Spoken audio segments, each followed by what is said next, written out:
right, let's get some guesses going.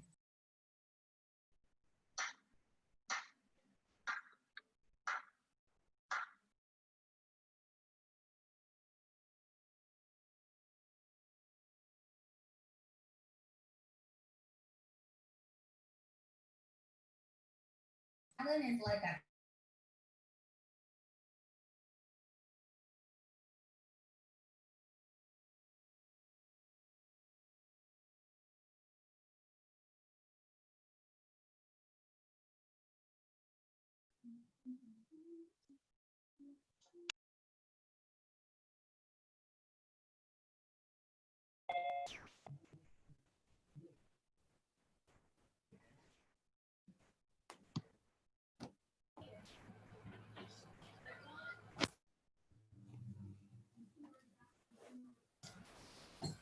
What's up, Don?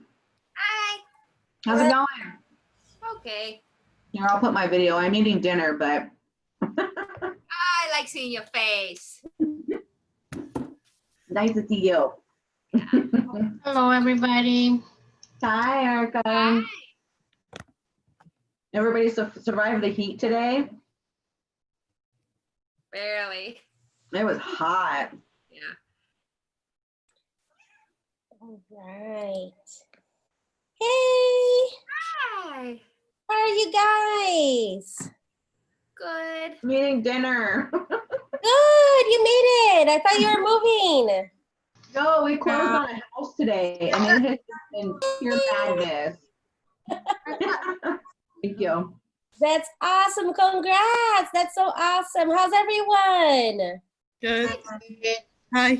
Hi. I love that everyone starts the session and you just kind of do your thing. Before we had that waiting room and everybody had to be like, you know, like accepted. I ended that. I was like, why do that?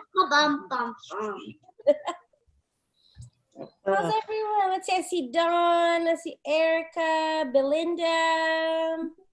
I see Danielle, Cosima. Hi, Misha. Let's see who else I see. See Maria Sandoval, Attilia. Let's see. I see I need a lot of people. People connecting their audio still and their video. That's so awesome. See Diana. All right, everybody kind of doing their thing. All right. Right. All right, so how's everyone? Good. Good. How are you, April? Doing good. Good, good. I see Michaela with the thumbs up. How are you doing, Angela, Michaela? I'm here. I'm just not my best right now, so that's why I don't have my video on. Oh, how was your procedure? No, I'm not. Are you doing okay?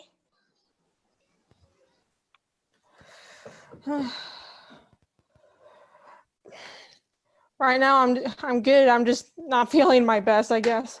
Oh, I'm sorry. I hope you feel better. Thank you. Yeah.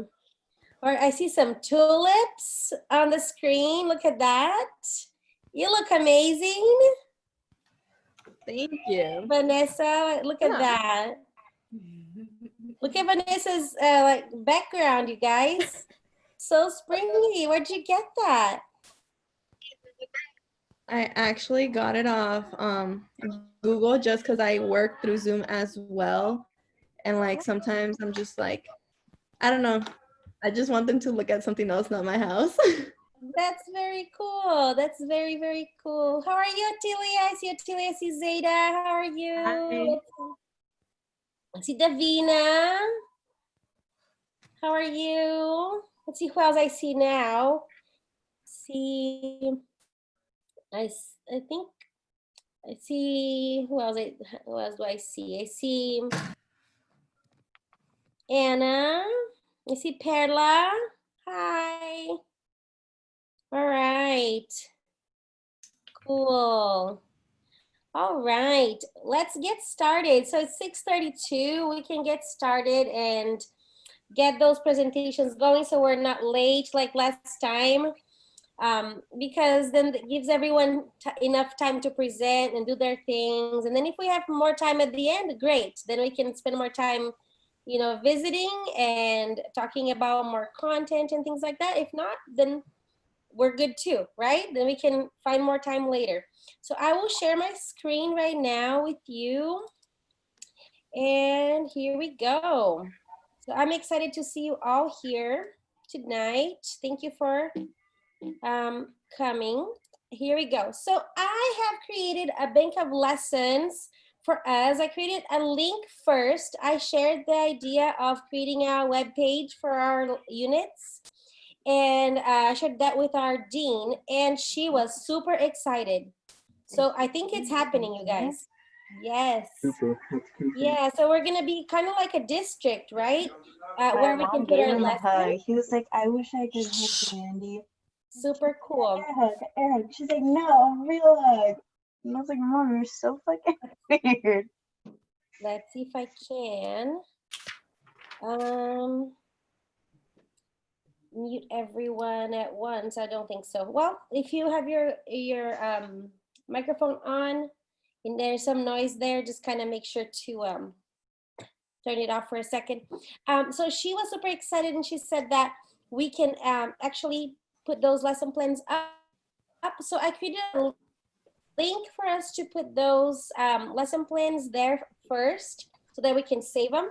So if you go to that link, only people with that link can actually access that platform. So if you go there, you'll see that you can, like you find like the folders with like it can be English or Spanish. So once you click on either English or Spanish, you can save it by grade level, okay, or age group. And then make your own folder when you're there, and then name it like the name of your unit. Let's say ocean, or, you know, summer unit, or whatever you named your unit. And then you can put your files in there. Make sure you have your name, all your information, so we can give credit to you once we have that going. But once you have it ready, of course, until then, don't worry about it. But when you do, it's there. And then I also posted this link under announcements, so that it's always there for you to go back and look at this. All right? I'm so excited, super excited. And you'll see that Mrs. Macias and Mrs. Miranda, all her classes too, they're gonna be putting their units there. So you might find other classmates, you know, like other people that you've never met. Also, I like told you she was adorable. putting their lesson plans there. So you might have some new ideas and new content areas and new just new units that you haven't seen yet. All right, go ahead and dump those there. And for our PowerPoint presentations for this time around, there is one file that I posted on Canvas. I want you to enjoy the presentations today, and at the end, like later on today or during the week, I want you just to go back to Canvas, and then there's a file, a Word document, and then you're gonna go back there, and then I want you to post 4 things that you learned from today, 1 thing from each presentation, one new learning, 1 learning point that you have acquired from today's presentation. And of course, we're recording this session, so if there's people that couldn't be here tonight for whatever reason, they can watch it and then do that later. But then the second part is, I want you to make a personal connection with your educational background, or either your like professional educational background, like maybe you work in a school, then you make that connection with that, you know, expertise that you have, something that has happened to you in a school, or, you know, something that you can relate to, or maybe a future, you know, experience that you want to have. If you haven't had an experience like that, maybe you can even think about something that happened to you personally being a student, because we're going to talk about environments, right? And we're going to talk about places and things that happen in those environments today. So I want you to be thinking about those connections. So the second part is explaining about those connections that you made with those 4 chapters of our book. All right, So the file is on Canvas. Don't rush, you don't have to do that tonight. You have the whole week to do it. Just want you to kind of reflect on what you learned. And if you forgot something, you can go back to our textbook and you go back to the chapters and you can just look back and say, oh yeah, that's what I learned about. And then you can just kind of look through it and, you know, revive your memory and then do that. All right, I have a request for, I think it's group 4, Jenna's group actually. Who is Jenna's group? Hi, yeah, we're group 4. Group 4. We're here. Group 4 Yep, group requested 4. to go first today because Jenna has to go a little bit earlier, correct? Yeah, sorry. I have to go to work at 2:30 tomorrow morning. Wow, it's so early. I don't know how you do it. It's crazy. It's hard. Yes, I bet it is. You are a trooper. How do you do it? I don't know. I'm Yeah. about to quit. Wow. What kind of, what do you want to share with us? What do you do? I'm a morning stalker at Costco. Oh, wow. Oh, so you know all the toilet paper hookups, huh? Yeah, we got Those toilet are- paper actually today, and everybody was texting me. Oh, she's our toilet paper gal. I didn't know. Had Yeah. I known that before Jenna, where was that information like? Yeah. Oh, what? No, just kidding. Now you guys know, right? We can bug her, we can email her. Like the discussion board now we have, instead of like educational stuff, you guys are gonna be like, where's the toilet paper? Just kidding. Please don't do that to her. Not cool, not cool. Oh, all right, let's do this. Okay, so if you guys are okay with that, if everybody is okay with that, we can do group 4 first, chapter 8, correct? Yep. Yes. Yep. All right. So I want you guys to take your time. Really use the time to explain the content so everyone can share. Remember, you are the experts for that chapter. You can have your book with you. You can refer to it and make it really comprehensible so everyone can enjoy. All right? Can everybody see my screen? Yep. Yeah. Okay. Awesome. So let's see here. I'm gonna make that tiny.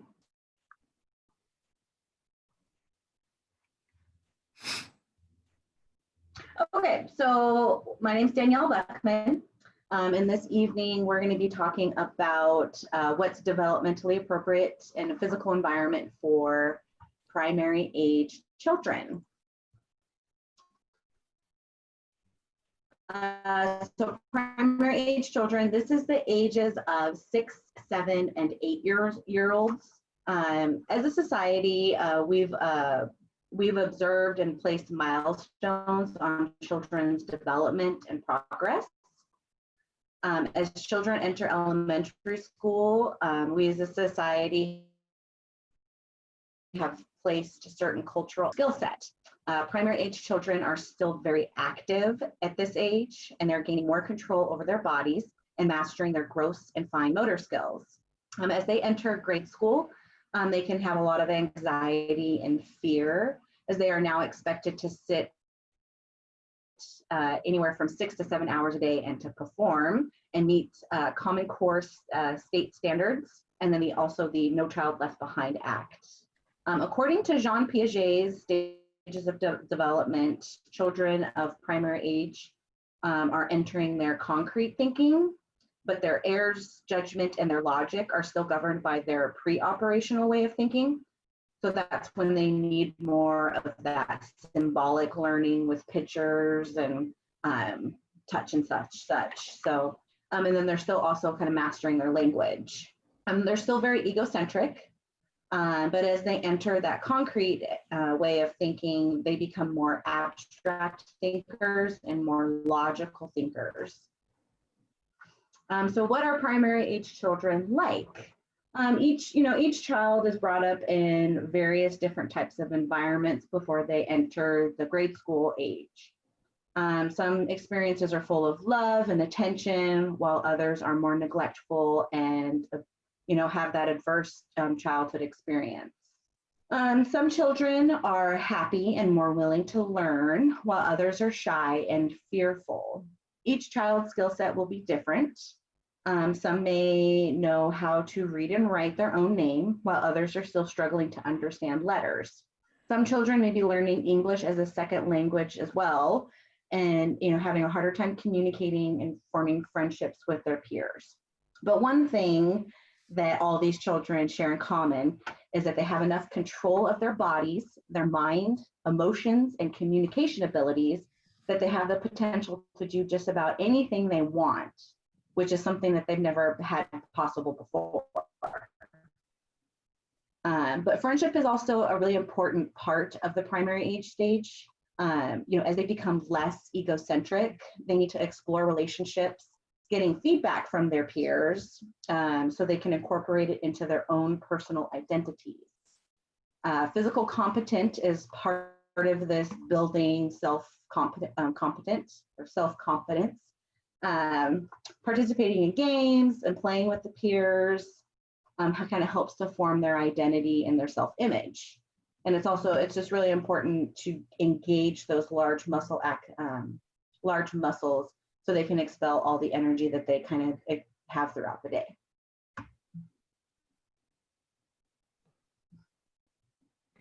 So hello everyone, I am Maria Sandoval. Can you guys hear me okay?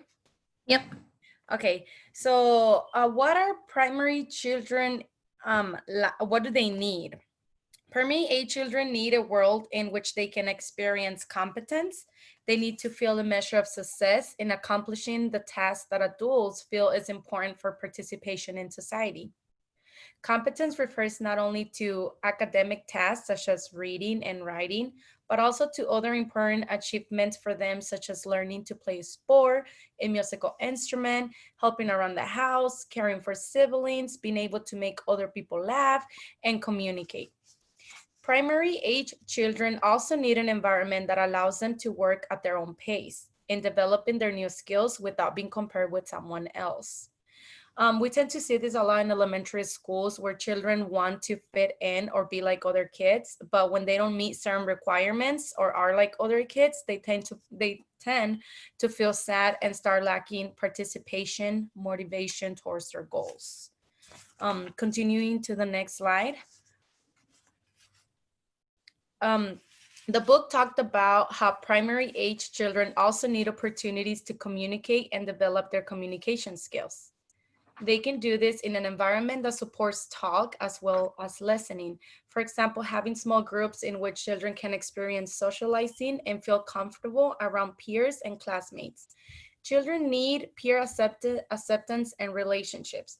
With that being said, it's important for the child to learn how to deal with failure without losing self-esteem. Having group participation and peer interaction comforts children in the acceptance of their peers, like spending time with them and to have their friendships accepted as important and valuable. Children also need opportunities for real experiences, allowing children to construct their own understanding of concepts in an environment that offers time and space to pursue their extended interests and to experience the world around them. Thank you. All right, I'm Devin Keith, and I'm going to talk about environment for a sense of industry. What does that really mean?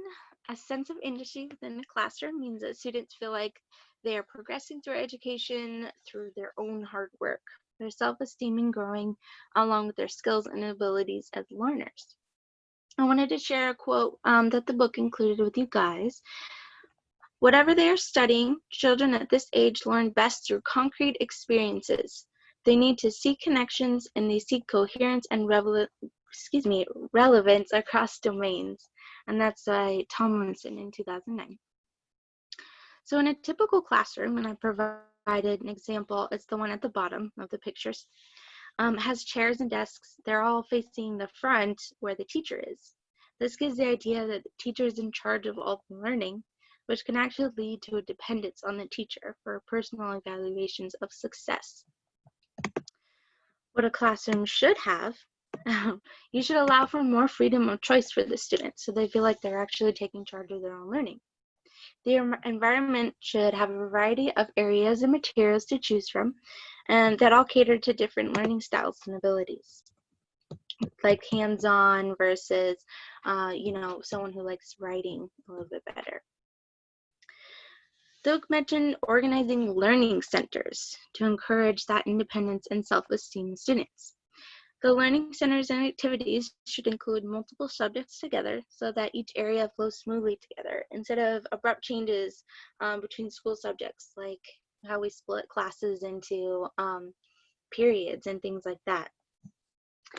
The other two pictures on the slide are examples I found of different learning centers or groups working together. All right, and students should feel like they have the ability to choose what activity to move on to next. One way to do that is to set up multiple centers to explore the same concept, but in different ways, such as writing center or art center, but they're both about the life cycle of a ladybug. That way the students actually feel like they get to explore the same thing, but in a way that's most comfortable for them. But ultimately, they should be practicing all the different areas of learning as well. All right, moving on to the next slide. All right, and the book breaks down these learning activities into 3 different types. The first one is self-directing or self-correcting. These activities have very clear directions given by the teacher. That could be a math assignment that has answers that reveal a word at the end of the joke, so you only get the right thing when you do it correctly. Otherwise, it doesn't make sense. The second one is self-directing or open-ended activities. They offer materials that allow for multiple different outcomes. That could be an activity, say, exploring the way that that water can move and shape sand using sand and water table. The third one is teaching, instructed, or exploratory activities. These are based off of concepts that have already been introduced. An example I thought of is mixing primary colors together to create secondary colors. And this can be done after a lesson on colors has been introduced. Another concept that the book talked about was the work areas. This goes back to providing ways for students to make decisions and be comfortable doing them. As mentioned before, students at this age are still very active. Providing lots of different areas for the students to work would be, a great way for them to actually choose and be comfortable where they're working and feel like they could be more productive. That includes the floor. You can open out the possibility by using mats or pillows in the classroom that you can easily set up. There's examples on the side that I showed of some very interesting work areas. Like the first one, you can see like those are yoga balls that they could sit on or they could bounce while they're still being productive. All right, and the last thing the book touched on was how to assess the students. One example they used was portfolios. Personally, I love portfolios. I love the idea of them. Portfolios can be a collection of things that the students have done through the school year, like art projects, spelling bees, anything they feel proud of that they feel like represents their best work. These are really great to show to parents during parent-teacher conferences, or you can use them to show how the students' work is relating to Common Core standards. And that wraps up a sense of industry. Hi guys, I'm Anna Manning, and I am going to be talking about the environment for literacy, math, and science. Having a reading and writing station in the classroom goes beyond just having books and paper available for kids. Children should be exposed to lots of print and not just in books. They should be watching the teacher use print on the smart boards, seeing sign-up sheets for taking turns for the bathroom and using the computer. There should be 2 stations in the literacy environment, a reading center and a writing center, and they should be located close to each other to suggest their linked function. The centers should be fun with beanbags and pillows and different types of books, such as poetry, information and concept books, alphabet and counting books. And the writing center should contain small tables and chairs and shelves to store lots of writing supplies. Next slide, please. This is kind of an example of two different classrooms that have lots of print everywhere, not just on books. You can see that the teacher has made things, posters and pictures for all the kids to look at. All right, environment for math. A math environment should include lots of different items to encourage counting and learning. While charts and graphs are used in the classroom to illustrate conversations, the Math Center should have more. Things like recycled or natural materials to classify and compare make learning math fun. So this is just examples of what you can use, dominoes, old calendars, board games, all sorts of stuff for the math stations. All right, for the science environment, the Common Core standards, state standards expect that primary grade children will learn to sort, categorize, compare and contrast, evaluate, analyze, and reason. And so the things that you should have in the science environment are also like the math, things from the natural world, things that can be taken apart, open-ended centers, just to make the environment more fun and appealing to learn.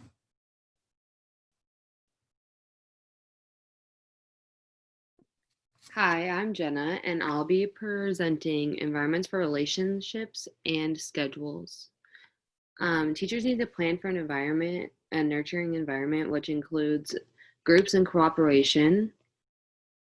They need to build relationships and environments that let them develop social skills and healthy emotional understandings. It allowing students to talk freely during parts of the school day and not keep quiet during work time allows them to interact and share ideas. Having small groups with every kind of student cognitive level allows ideas to flow and allows kids not to feel like they're separated because of their skill level. Collaboration and planning to allow children to roam freely and develop new ideas and also share their own personal ideas keeps the brain flowing and keeps ideas going. On to the next slide, which is schedules. Regular school days include divided and subdivided plans, separate lessons, short time segments. An appropriate schedule allows children to proceed at their own unique pace, which includes large block approach. Students can work faster or slower, allows modifications. They don't feel rushed, hindered, or feel left out. Allows students to think, reflect, and make connections. Schedule necessary breaks for a change of pace. And alternating between large group activities, independent work, and small group activities allows building different working skills. Next slide. My name is Michaela, and I'm going to be presenting after school childcare. So students spend about 20% of their time that they are awake in the school childcare, meaning that it's the perfect time to have their mind doing new experiences and learning new interests. Environments need to create a challenge for them, especially with the middle-aged children. They don't need to have baby toys. They need to have things that are going to challenge them. And then mixed age groups is a good way to have the children learn more things. So not having just one age group with one certain age group. And it's really important for all the students to know the rules so that they're all being safe together and they're following what they're expected to do. And teachers might need to guide the students during this time of after school childcare to help them do their homework during this time. And that's basically it.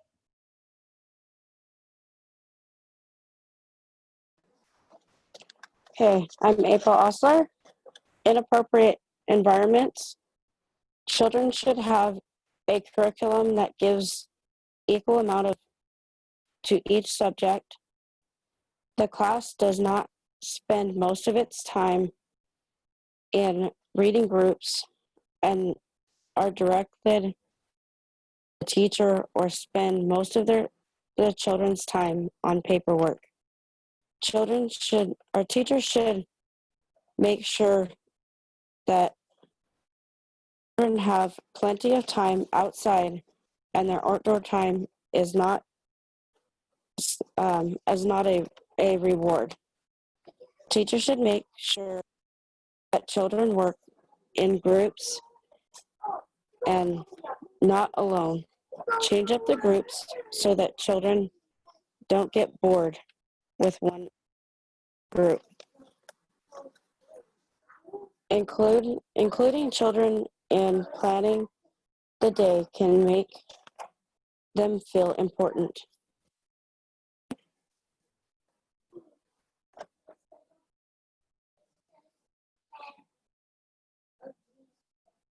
Okay, I put these 3 pictures. One is, like Devin said, the desks are in rows. This creates learning because it forces one-on-one learning and does not give peer learning. The second one, which is the top one, the students are all on computers working together to solve a problem. And then the third one shows in rows. There are students playing, or you can see students playing. Some are being disruptive, and others are just plain bored.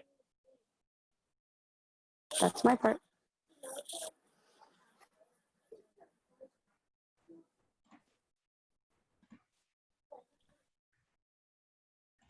Sorry, I'm slow at this. Okay, so so overall, children are becoming more concrete thinkers and need an environment that can help to foster and develop the growth and change that they're thinking with their thinking and their learning. Teachers need to be thoughtful in planning their lesson plans, the materials used in their classroom. They need to allow time for interaction and group work, and they need to help the children to become immersed in the skills that they are interested in, all while giving them plenty of opportunities to move their busy bodies in school and in after-school programs. Thank you. Yay. Excellent. Use your reaction buttons at the bottom of your screen to give them some feedback, either thumbs up or clap. Excellent. Thank you. Very good. Very good. Very good. I would like you to use your chat box right now and make sure you click everyone. I would like you to give the group a little bit of feedback on how they presented, something that you liked about their presentation, okay? So everybody can see. Go ahead and take 1 minute to say something that you liked in particular about their presentation. It can be the content, the way they presented, something unique about their presentation, okay? Ready?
Make sure to read everybody's comments as well, all right? As you're typing yours.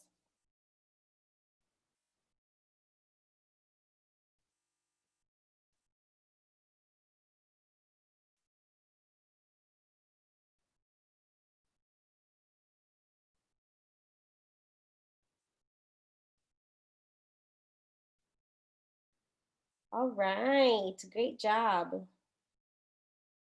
Yeah, I like Perla's comment about how it's interesting to see how older children's, like environments differ so much from little ones, right? Isn't that great to see like the big difference? I almost feel like the work that you guys did really shows like if you're wanting to do work like for the bachelors, that's what you're going to be working with a lot. So you're going to be working with that world. A lot of the work you're going to do has to do with that kind of environment. All the scheduling is going to be like that, bigger chunks of time, differentiation for math and science in different environments, and all that scheduling and all the instruction. And so if you guys are thinking about that, that's kind of what it's going to look like. That's going to be your new world. So I'm excited to see who is going to come join us for the bachelor's. And I know like Danielle, for example, is finishing up. Maybe you're going to join us soon. Are you thinking about it? Well, I'm gonna have a baby first. Right. Right. You got that going first. It might be a minute before I decide what I'm gonna do.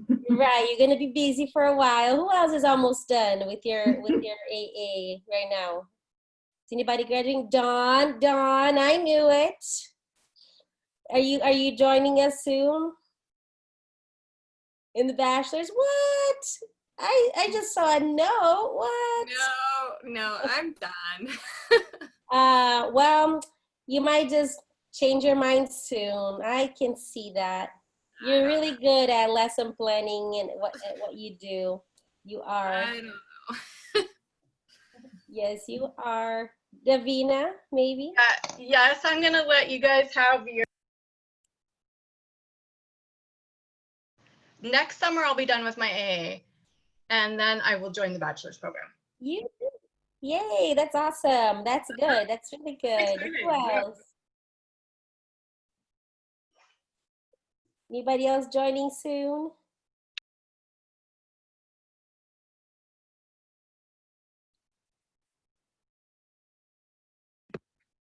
I'm planning on joining the bachelor program, but I don't know how far away I am from my AA. Well, gotta talk to Montessa, right? She'll tell you. Exactly. Sometimes I feel like a lot of you guys have been taking classes for a long time. Like you take one or two here, another one or two there. Like I want you guys to take a lot of classes all at the same time to be done soon, and then just join the bachelor's and be done soon. I wish you could all do it like that. We're trying to offer more classes at the same time so you can actually do it that way, right? It'll be good. Jenna, I messaged you privately. If you go back to the chat all the way on top, you'll see a couple messages. Yeah, perfect. Yeah, I'm responding right now. I just saw them. Sorry. No, thank you. Thank you. I'll read them in a second. All right. Are you guys okay if we do the group number 3 right now? Is that okay if we go 3? We did 4. Can we go group 3? Yes? Chapter 7? So we go from the oldest, and we go to the second oldest group. Yes. All right. So let's see. It's Kimberly. Who is the group that we present? It's Kimberly and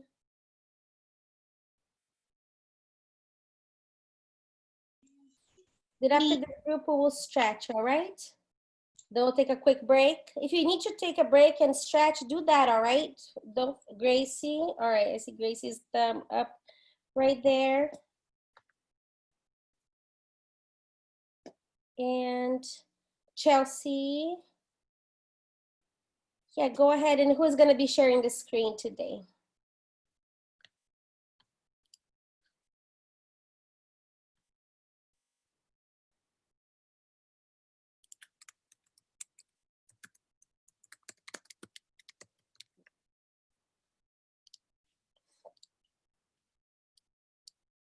Let's see. I can, if you want me to. Makila? All right.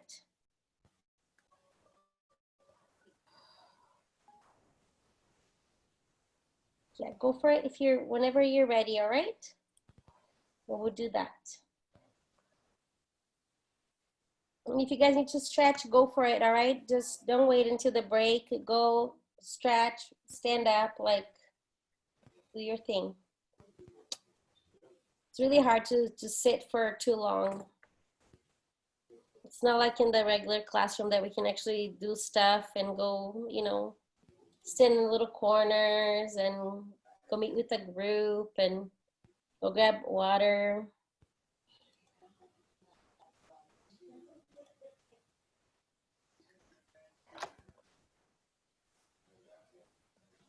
All right. Okay, preschoolers. And that's chapter 7, correct? Yes. Yes. All right.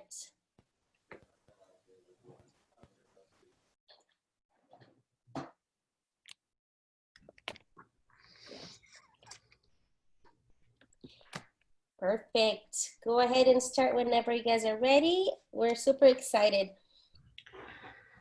Okay, so what preschoolers are like? They are beautifully confident creatures filled with enthusiasm to explore the world. Hold on, let me mute. Okay. And people in it. They are changing from an egocentric perspective to an outward perspective. So they're going from only thinking of themselves to start thinking about other people and having friends. By the time children are 3 or 4 years old, they experience so many environments and experiences, which makes each child so different. By the end of toddlerhood, they have mastered most of their large motor skills, abilities,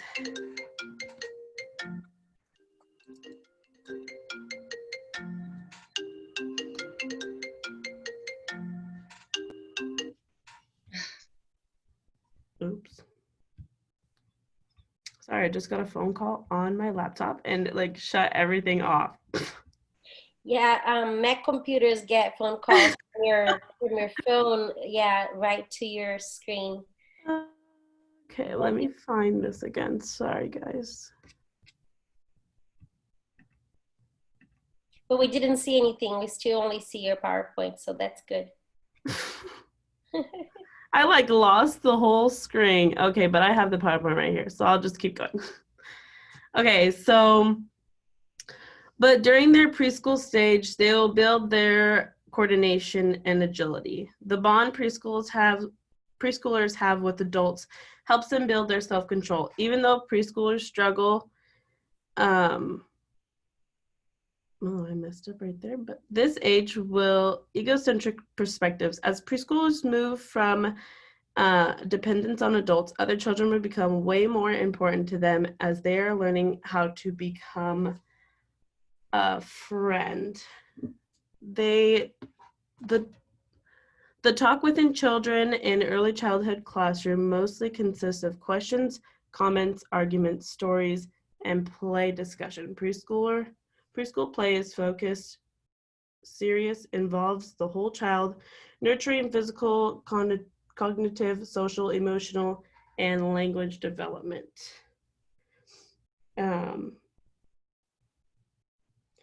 But I read that there are special challenges when they speak a different language than the classroom.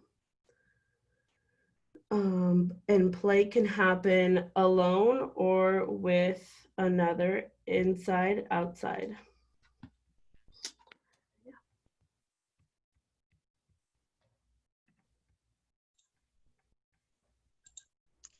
Hi, I'm Chelsea Ballard, and my section is What Do Preschoolers Do? They play, they learn, they make music, they explore, they make believe, they try and try again, they make messes, and they do it all with the greatest enthusiasm. The real question is, what don't preschoolers do? They're bursting with energy and enthusiasm. They want to try new things, and they're proud of what they can already accomplish, which they will be the first to tell you. Preschoolers are always taking in information from new experiences and learning as they play. Preschoolers are competent and confident about what their bodies and minds can do, even though they are still developing. Those who are limited physically or mentally find their own ways of making an impact on their world. Preschoolers often test the limits to see what they can get away with, especially in new situations. However, they now know that there are limits, understand why limits exist, and sometimes they even conform to the limits. Preschoolers are often eager to please and wanting to help. The list of things that preschoolers do goes on and on.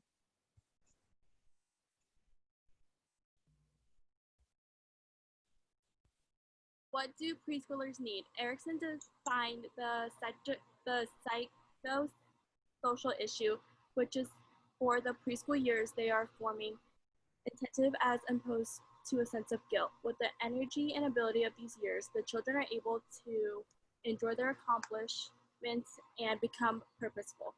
They feel guilty when they become independent.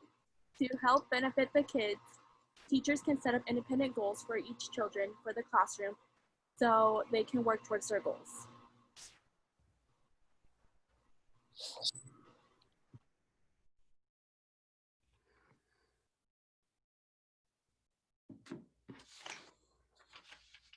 Okay, my slide talks about the environments that support the preschoolers' developmental needs, and it has 7 different components. Like, it talks about the dimensions of the environment, all the different things that the children need within their environment to be able to learn. So, you know, when we look at the softness and hardness of things within the classroom, we have, it's important to create an environment with a balance of a variety of soft sensory materials like finger paints and Play-Doh and pillows and rugs and sand and grass outside, and then also softer light, more home-like atmosphere. So if we look in this, these pictures, we have like an area where children can go and be quiet and read books, or we have the carpets, and then we have sensory things for them to do. And then the hardness in the classroom would be the wood furniture and the tile floors, or the hard outside surfaces where they're going to ride their bikes, and blocks are hard, just the different sensory that they learn from. And then we have the second area is like an open and closed dimension of the environment, which the openness means that the children choose the activity or use open-ended materials, such as like in the art picture, where they just have so many things to choose from, and they can just create what they want to and be creative, and they have a sense of, you know, initiative to be creative, like in the block area, or making collages, or like maybe with science, they get to just, you know, have fun and do what they want.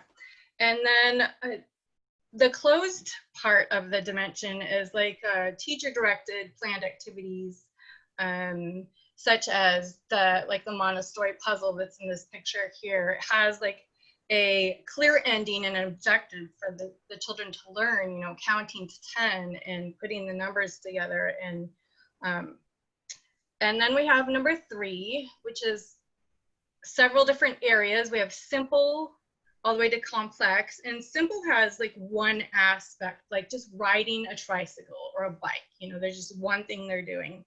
And complex means that it has 2 or you know, maybe 2 materials, such as sand and a shovel, or Play-Doh and rolling pins. And then super complex means you're adding more, for example, as in the picture on the screen of the Play-Doh, and then we have all the little decorative pieces that go with it, that they could just be, you know, really creative and use their imagination. Or the dramatic play area, where there's pizza and they have a little oven and they have their menu, and they can create this awesome pizza that the children order on a little clipboard. They circle what they want, and so they just have fun. And then there's an intrusion and seclusion part of the dimension of the environment, which talks about intrusion is the fact that the classroom is shared by the whole group of students, and sometimes they have visitors that come in. And then seclusion is talking about the small quiet areas, such as the reading area, where like 1 or 2 children can go and withdraw and be alone and have story time or reading buddy. And then we talk about the high mobility. Bring a cat into the house. We talk about the high mobility and the low mobility, the dimension of the environment, where like high mobility, where the children can run around outside and play and jump and swing and different things like that. And then the low mobility is when they're actually just sitting and reading books quietly, maybe with two little children, or or writing. And then we have the risk and safety area, the dimension of the environment, that talks about them being able to take risks, like the little girl balancing around the sandbox, walking around the sandbox, or climbing, balancing beams, or swinging, and they're developing their gross motor skills. And then also you have to teach the children the safe practices in the environment. So there's all these different things that we have to balance within our preschool. And then we have large and small groups, where you have just small story times, or large groups, maybe play a game together outside, or read story time all together. But all these different dimensions of the environment help support the children to learn, and they build initiative and problem solving skills, and they build their emotional and social skills. So thank you.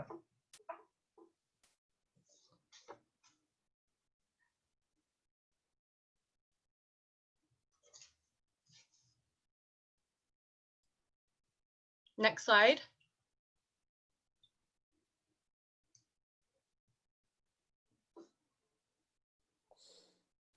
All right. I'm Michaela, and I did environment for initiative. Good storage gives children opportunities to feel a sense of control and competence, learn about the relationships between things, develop more complex play and creations, take responsibility, respect materials and their own work, and feel the environment is their own. The key question in the preschool classroom is, do the children feel a sense of ownership of the environment? Open-ended materials support the encourage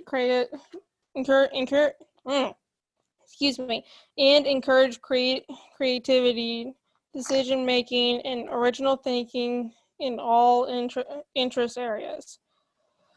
Open-ended materials also provide for the variation in individual abilities, because children may use materials as they are able.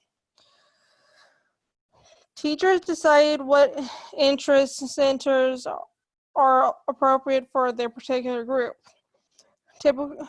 Typical centers may include a creative art area, a block area, a dynamic play area for pretend play, a book or library area, a music and movement area, a manipulative or table toys area, science or discovery areas, gross motor area, writing area, woodworking area, a sand and water area, and a computer area.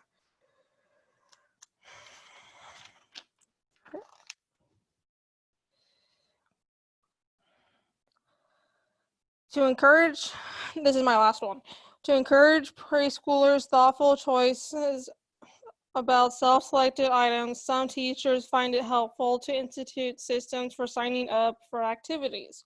Such systems may include planning or research or choice boards with hooks or library pockets for adding a child's name tag to indicate a choice to work in that art area. Simpler choice methods might include the use of color-coded clothespins, wristbands, or necklaces hanging by or an interest center to indicate whether space is available to play there.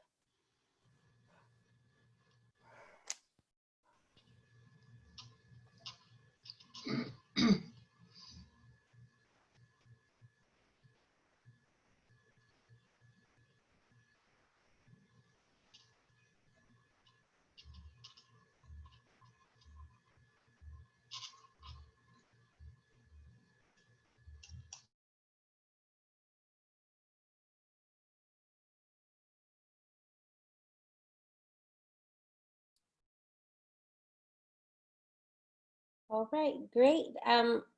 Who is it that goes next?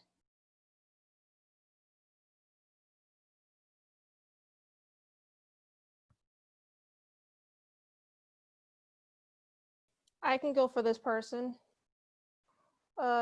Environment for creativity. Creativity will pop up in all areas of play. Rather it is, blocks,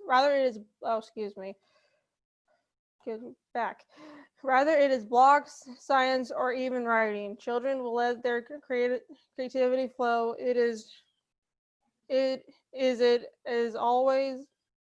allowed and encouraged.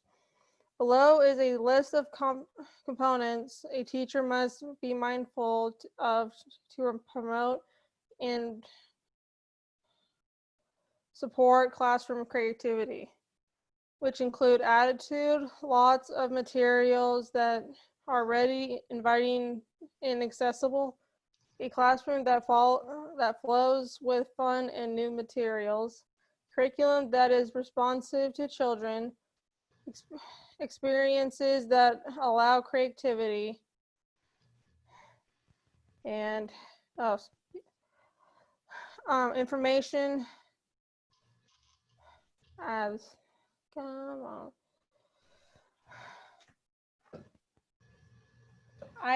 information for families about creative development.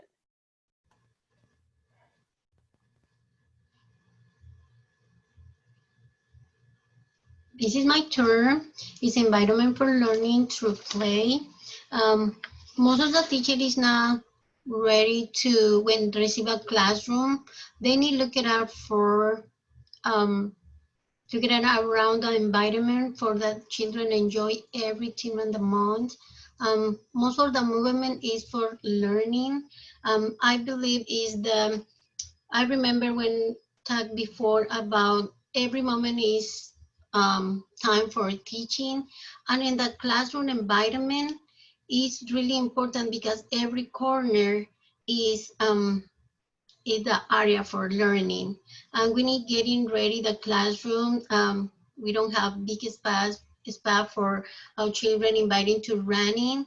We enjoy every learning areas to prevent fighting. We need to enjoy every activity. Design the classroom carefully for the every areas has enough materials on different thing for their learning. Depend the time on the month, we getting ready and putting around the environment for their learning, for every toy, every picture we have around the environment.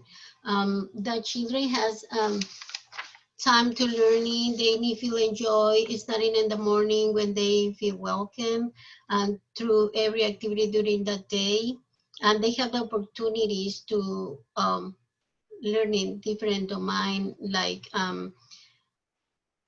cognitive, emotional, social experience that vary the curriculum, and the areas is art, manipulation, science, math, music, dramatic play, and movement. All the preschool needs include the child with the special needs. We need to make engaged to the classroom or accommodation for this kind of child.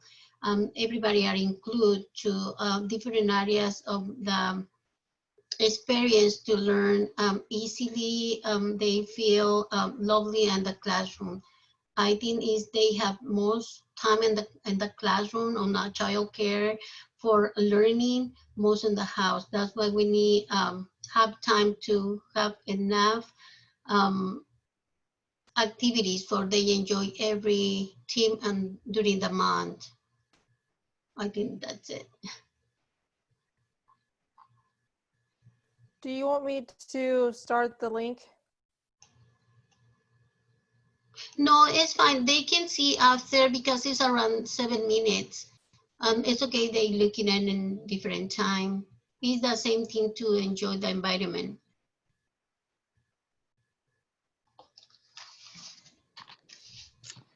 All right, environments for self-control. So preschoolers who are learning to control their own behavior benefit when their environment provides a sense of stability, order, and predictability. So something like schedules. The arrangement of interest centers, or better known as activity centers, help convey clear guidelines about the activity expected in each area, places to use the material and number of children in each area. It provides indirect guidance to make appropriate behavior become habitual. So as children know what is defined as appropriate behavior, they are more able to behave in acceptable ways without constant direction, instruction, or control by adults. So include materials, activities, and curriculums that you know will get the children easily invested, and create something that can be easily spread out into several ideas, so it's not hard for you, the teacher, to create a plan. So,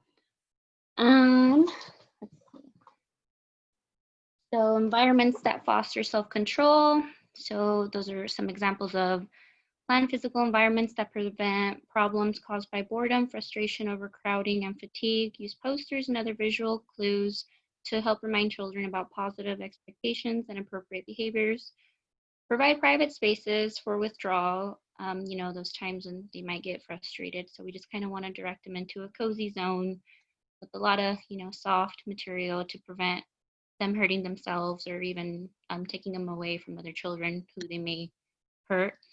Offer materials for vigorous use of outlets for expressing emotion, like the child on the bottom, who he is painting. That could be a good activity. So model opportunities for children to meet for problem solving.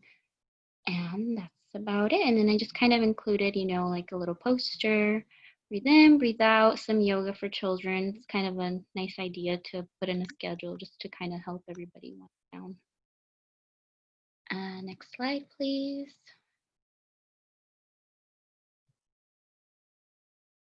Okay, so one of our partners is not here today, so I will fill in for her.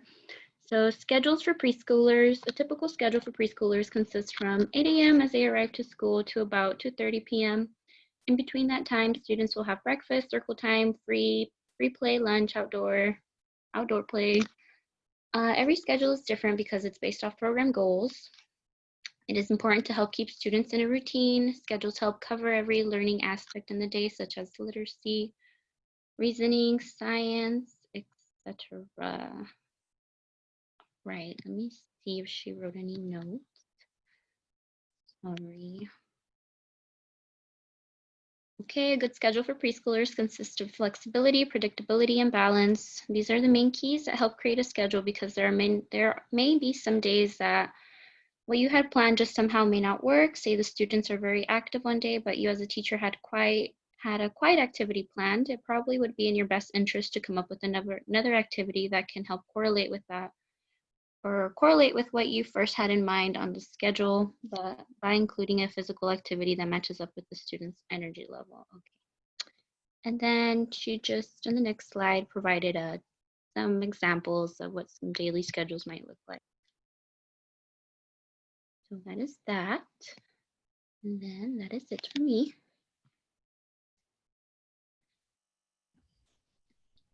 Okay, so I had transitions. It's the time and schedule that requires the most thoughtful and adult planning. The developmentally appropriate transitions for preschoolers is advance notice is given that change will be forthcoming. So going over to your students and telling them that they have 5 minutes before it's time to put away their toys. And then number 2 is visual or auditory signal, or both. Emphasize the repetition of a familiar pattern, encouraging children to notice and behave according to habitual experiences. So either a cleanup song, or you can do like a stop sign, you can hold it up. Number 3 is understanding what to do. Next is improved when teachers are clear and specific in their directions.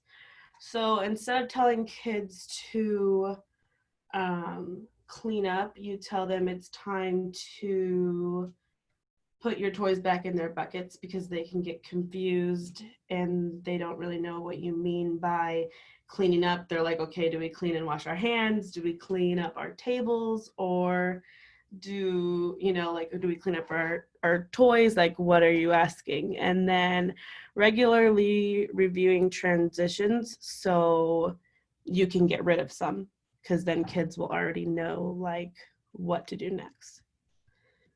Yeah.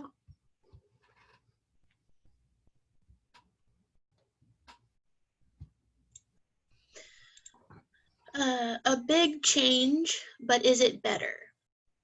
Kindergarten used to be a gentle introduction into the world of school for a 5-year-old. As originally conceived, kindergarten was a preparation year designed principally to support children's social and emotional adjustment to group learning. During the 1990s, a lot of first grade math and science math and literacy shifted down to kindergarten classrooms.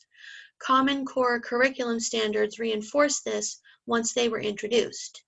And in Washington State, Common Core standards were adopted in July of 2011 and fully implemented during the 2014 to 2015 school year. A recent study by the University of Virginia showed that kindergarten teachers report spending as much time on reading instruction as all other subjects combined. This has led to a large decline in exposure to social studies, music, art, and physical education. Unfortunately, kindergartners are being tested and expected to be at the same level of achievement. With the uneven rates of development between the ages of 4 and 6, that is just not possible. As far as what kindergarten has become, in developmentally appropriate practice in early childhood programs serving children from birth through age 8, the 3rd edition, by Carol Koppel and Sue Bredekamp, the authors make the statement that kindergarten is now more than a preparatory year. About 95% of kindergarten-age children in America are enrolled in some type of kindergarten program. Kindergarten is now generally considered the first year of school. Miller and Allman report that children in full-day kindergartens spend an average of 2 to 3 hours a day in literacy, math, and test prep activities, and only 30 minutes a day in choice time activities. The focus on testing and direct instruction has led to a steep decline in exposure to other subjects like art and physical education. This is a big change from most preschools and for children that are developmentally still similar to preschoolers. Kindergarten today is very different than what it was even just 25 to 30 years ago, and it can be argued that the changes were neither for the better of nor developmentally appropriate for the children. Next slide. Okay, inappropriate physical environments for preschoolers. Physical arrangements that, sorry, I just literally lost my thought, it's spaced out. Suggest mostly direct teacher instructions that this isn't beneficial to the child because they can't do their own things or explore. They have to wait for the teacher or follow what the teacher wants. A schedule dominated by teacher lesson time is when a teacher's lessons are more valued than a child's intended play experience. This schedule only reflects short free play periods. Play is only during brief breaks from real learning. And then a timeout chair is a punishment technique to control behavior. It is inappropriate to indicate an unhappy place in the classroom. So you don't want to have a corner where the kids know, oh, this is where I have to sit if I'm being bad. You just have to say, hey, buddy, let's take a break, take a breather, think about what you did, and then, just make it so they don't feel attacked. They feel oh my gosh, I meant to do something that I didn't know.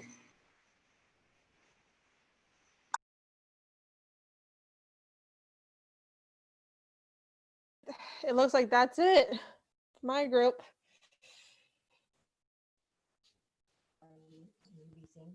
Excellent. Yay. Okay, so use the reaction buttons at the bottom right there to give them a little clap or a little thumbs up. Awesome. Yay. Good job, group. Use the chat box the next minute or two to give them some specific feedback, something that you enjoyed. Anything that maybe, comes to mind when you were watching the presentation. Make sure that you type it to everyone. Okay, click on everyone.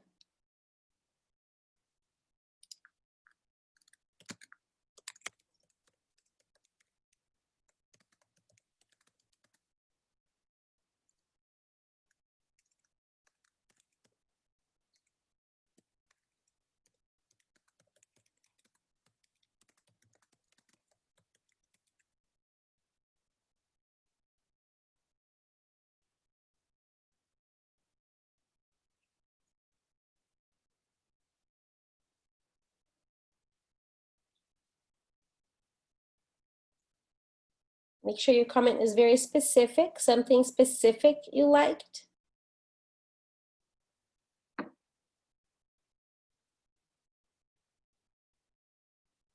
Excellent.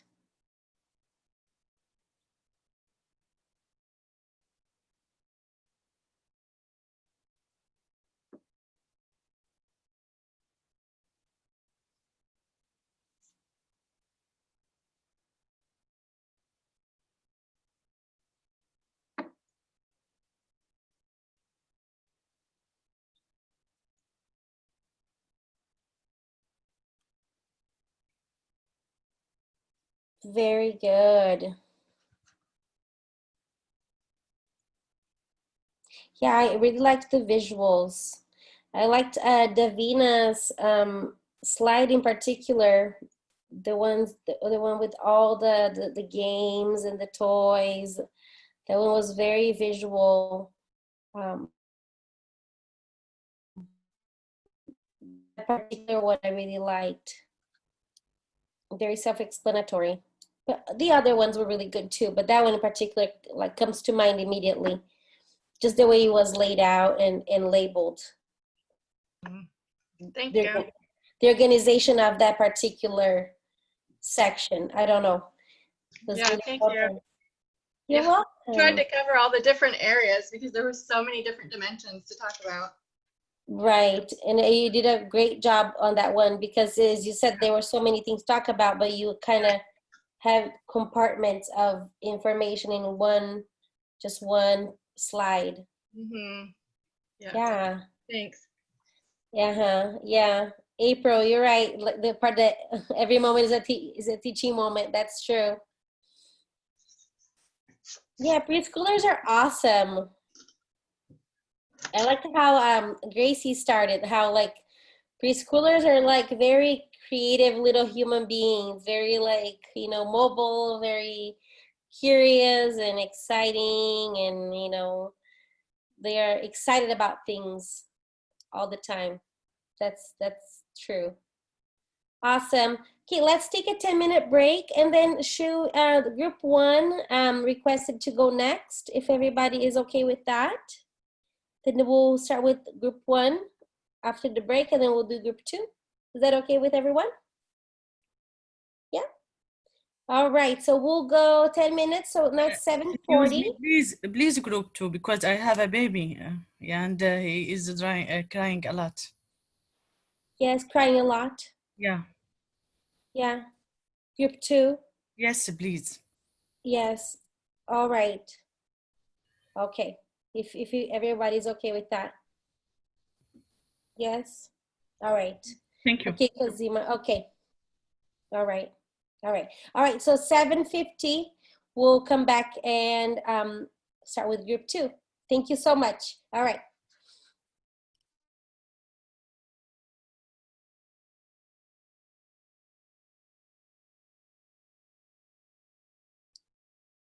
Okay. People are coming back. Hope you had enough time to go use the restroom, grab a little water. All right. Okay, so we'll start group number 1, correct? And that it's Cosima's group. No, group 2. Group two, sorry. Yes, group two. All right, and then you can start sharing your screen as soon as you're ready. Whoever is going to share the screen can just get started. All right, Misha, good job. Okay, so our group did physical environments for toddlers. My name is Misha, and for our next slide, I'll be speaking on behalf of Erica Ramos. So this one, so what are toddlers like? So toddlers learn with their whole bodies, not just with their heads. They learn more through their hands than they do through their ears, and they learn by doing, not only by thinking. So toddlers solve problems on a physical level. So there's a lot of like me, and mine. And this indicates toddlers are beginning to see themselves as individuals with possessions. And then the next one, so toddlers want to do mostly everything by themselves, even if tasks are beyond their capacity. So toddlers spend only about 16% of their time in social activities, alternating between seeking physical contact and attention from adults and resisting them. Can you make the slides a little bigger? Having them in presentation mode? Yes, perfect. Thank you, that's better. Okay.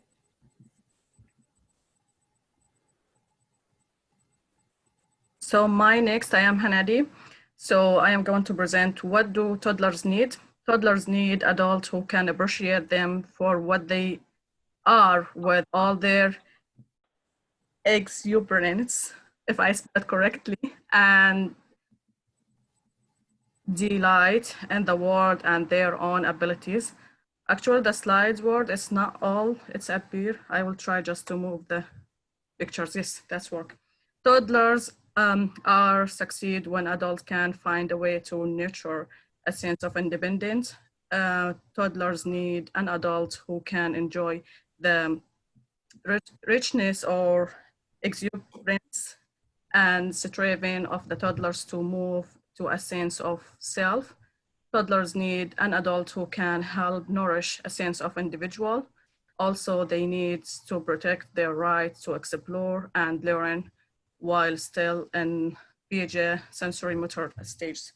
Also, toddlers need to encourage their development and accept for who they are. Just because they can walk and talk, adults feel that it's time to start like teach them a lesson of self-control. But what happened that like parents, they get frustrated when their kids, they did not respond in. So we said for the families that families' roles should be realistic and fit with the child age. That's the photo I showed to the right of the slide. Also, toddlers need to use method of teaching that are using a traditional like method with preschools. It's not working with toddlers. So adults need to create a physical environment to promote a perfect development during toddlerhoods. And the environment should be unique, not that more appropriate for babies or for a preschooler.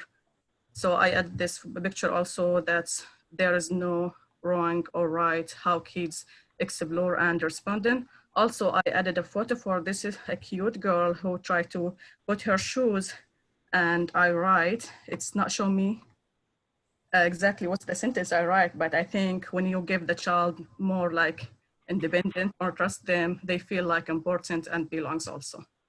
Go to the next slide, please. Okay, so for when we are going to design a physical environment for toddlers, it's important first to consider several key components that must be present. First one is safety. Safety, like curious toddlers are free to explore independently, so we should protect them from their own imbuedness, I think it's correct, and maturity without being frustrated. Also, there's something happen.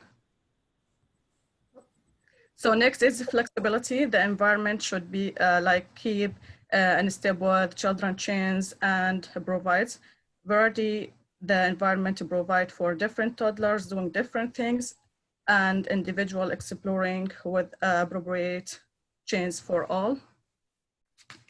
Next is easily restorable orders. Toddlers need the security of familiar objects being in a familiar places. Also, we have the organization in the areas of toileting and resting. Adults can help toddlers succeed at self-help and minimize frustrated weights. And at last, challenge. Like bored toddlers are more likely to get involved in undesirable behaviors. And I have shared this picture for safety, variety, and for, I think this is flexibility, or kids, they enjoy playing outside. And that's it, thank you. So the next one, as teachers, we need to plan developmentally appropriate environments to support autonomy. This will allow toddlers to achieve independence and a sense of doing things for themselves. So the first one is a toddler-sized furniture and access to areas that encourage self-help skills. So examples of this would be furniture that includes tables, chairs, sinks, stools, toilets, coat hooks, cubbies, and mirrors. Also keeping in mind that placing items around the classroom at their level to help them gain some control over the environment, as this will help increase their sense of competence. The next one, an easily recognizable arrangement for toddlers to get their own materials. So toy shelves are low, they're open and accessible, and are stored in the same place each day. It helps when everything has a place and is indicated with photos and drawings or markers. The next one is clues for toddlers to participate in responsibilities, such as helping restore order. So toddlers are encouraged to participate in meaningful responsibilities, such as picking up items if they are stored in bins or baskets to help them maintain and restore order. The next one is opportunities for making some choices.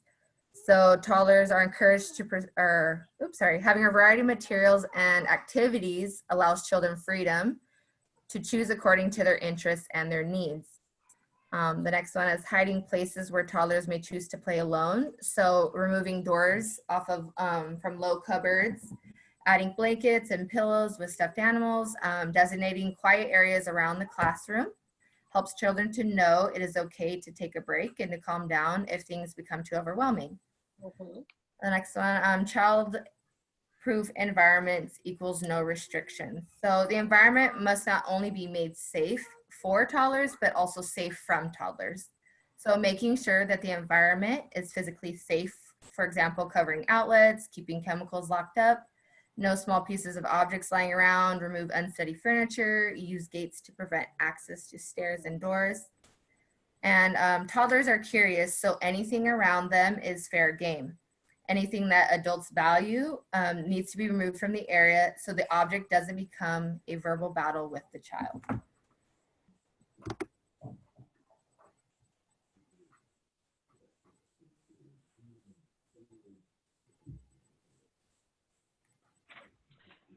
Hi, I'm Dawn.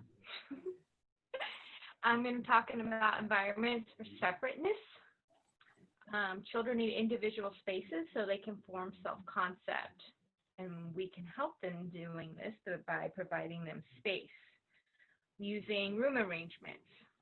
Room arrangements help identify each space and discourage children from bunching together. Smaller spaces allow children to parallel play while still having that feeling of separation. You can use materials and activities. This helps to clearly define a space, like having the art supplies and the dramatic play all in their own areas. Having duplicates of favorite toys available gives the children opportunities to play separately, but also near someone who has the same interests as they do. It is important that group activities are short, like at calendar time or mealtime. Those times are typically short. That way children can get used to being in a group, but are still allowed separation. As children get older, they will more naturally want to engage with their peers. Children like to have their own personal space. One way to accomplish this is to have cubbies for each child and having personal items from home in their space. You can have them bring a stuffed animal or pictures of their families, you know, put them in their cubbies.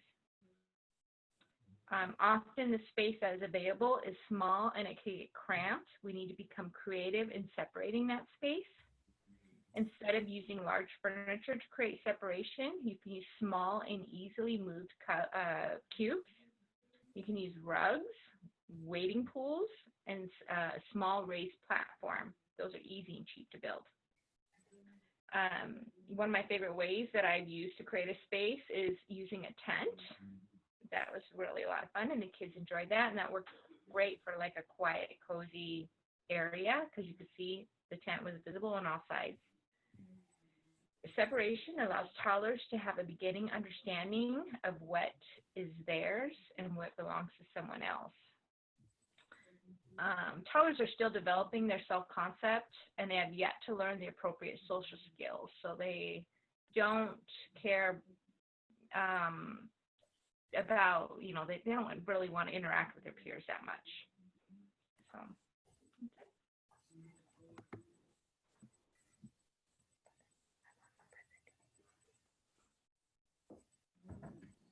Okay. Environment for movement. Toddlers are small children who move around the classroom and stopping when something interests them to discover and figure out what these things are. To understand their style and help them move more freely without obstacles in their way, to avoid collisions between other toddlers. For example, removing chair from the tables, placing basins with the interesting sensory object about them, especially when the toddlers have special physical needs. When toddlers when teacher provides space and equipment within the class, like toys for pushing, bowling, climber, slide competitions, sturdy toys for photo propulsion, tunnels, barrows, and wagons that help toddlers for gross motor practice, and by supporting physical body movement will give them confidence. The big mistakes when teachers think that curriculum requires asking children to sit down or to think that believe periods of outdoors exercise will safety their need to move. It is important to provide a cozy corner in the classroom for toddlers who are tired after playing for a long period of time. They can find a cozy place for a nice nap and rest. Outdoor areas for toddlers provide additional possibility for movement under the watchful eyes of adult supervisors. It is very important to provide outdoor area for toddlers, such as broad steps with sturdy low handrails, low climbing stretchers, sliding swings, or low hang tire swings, and open space for running and playing ball because they support development of autonomy, freedom, and will allow for motor practice. Teachers must consider creating health balance between toddlers' need to explore and their safety. They must guard against the tendency to overprotect the toddler. When the teacher prepare an appropriate environment for the toddlers, they will be more relaxed and the toddlers will not be due for any harm or serious injury. Thank you.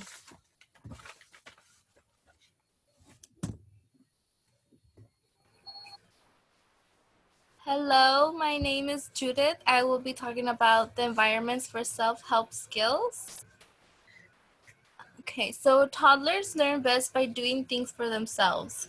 Keeping the environment at a toddler level is a great way to encourage independence. When participation in self-care is considered an important component of toddler curriculum, which the environment can help support that. So things to consider are, for your environment, are having sturdy child-sized eating utensils and an easily cleaned area. With that, self-feeding is something that toddlers are capable of doing, especially when they have appropriate dishes and utensils to use. For example, short-handled spoons, forks that allow for less spilling between dishes and mouth, broad-based bowls and cups, something with lids. And when using these, it allows toddlers to do the job without adults involved. The next is having stools that help with access to toilets, sinks, and mirrors, just so they could just step on up and do it themselves. This allows toddlers to get to the toilet and when needed and feel confident in its use with their feet comfortably on a solid base. The next is clothing that is easy for toddlers to manage independently. For example, pants with elastic waist or Velcro shoes, avoiding belts, button snaps, and allowing them to participate and giving them time to practice. Next is giving them time to allow toddlers to participate as fully as they want or are able to, because a rushed toddler may become frustrated and uncooperative. And lastly, a positive and supportive adult attitude. Thank you.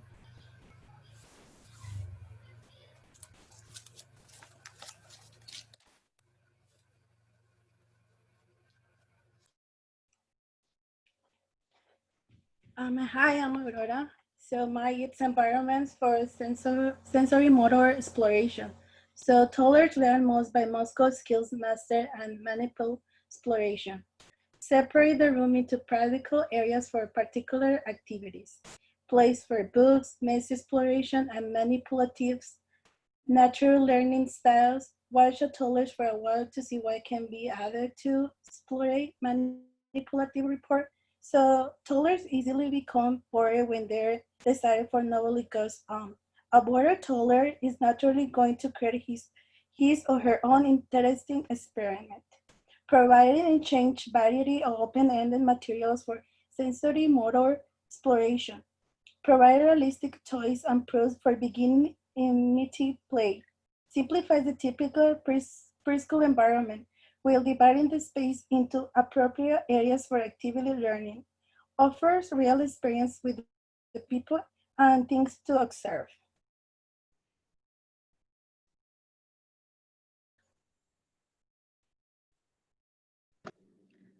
Hi, my name is Lisette. I will be talking about developmentally appropriate toddler material.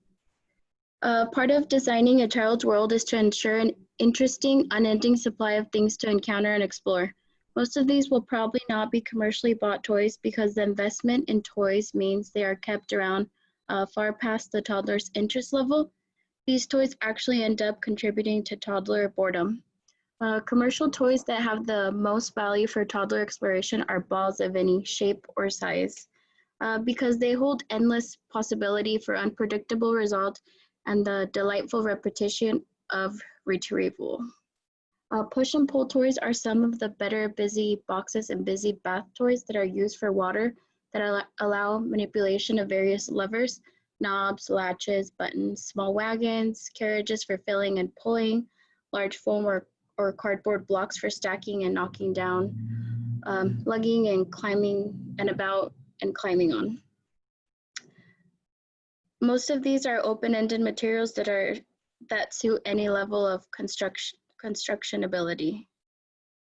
Some manipulative materials that intrigue toddlers bent on mastery and repetition and that are uniquely suited for the toddler style grasp include pegboards with large pegs, stacking rings, and nesting cups, snaps, zippers, button boards. Adults must examine everything with an eye for safety exploration and look for creative exploration possibilities everywhere. Many simple household objects and throwaways hold as much interest as commercial toys. Some toddlers with limited ability to grasp may need adaptations to their toys. Adaptations may include handles or build-up knobs on puzzles, activities frames to anchor toys attached to tables or wheelchairs. Natural objects such as also have great appeal: large rocks, pine cones, big shells, leaves, and other objects that intrigue toddlers. Once again, it discussed in the chapter that all materials must be carefully supervised so that exploring toddlers don't try unsafe experiments. In addition to sensorial exploration, older toddlers are moving on to first stages of symbolic play. They imitate the people and actions they see. Some simple props encourage imitative and beginning pretend play. The examples they gave were like household utensils, vacuums, empty food containers, realistic looking dolls, simple dress up items like scarves, ties, hats, and purses. It is important to realize that toddlers' learning environment includes the whole world around him or her. Toddlers thrive on watching real people do real things and experiencing the way the world works around them. Thank you. So the next one, I'll be speaking in behalf of Tracy, is schedule and transition consideration. So one thing toddlers depend on is a sense of predictability, which in turn is a base for security. So having a dependable pattern for the way their day goes helps prevent struggles between child and adult. With predictability, you also need to be flexible and accommodate for individual physical needs. So most toddlers will go until they drop. So allowing time throughout the day for activities that are less active and quiet are necessary, such as sitting, singing, and reading a book.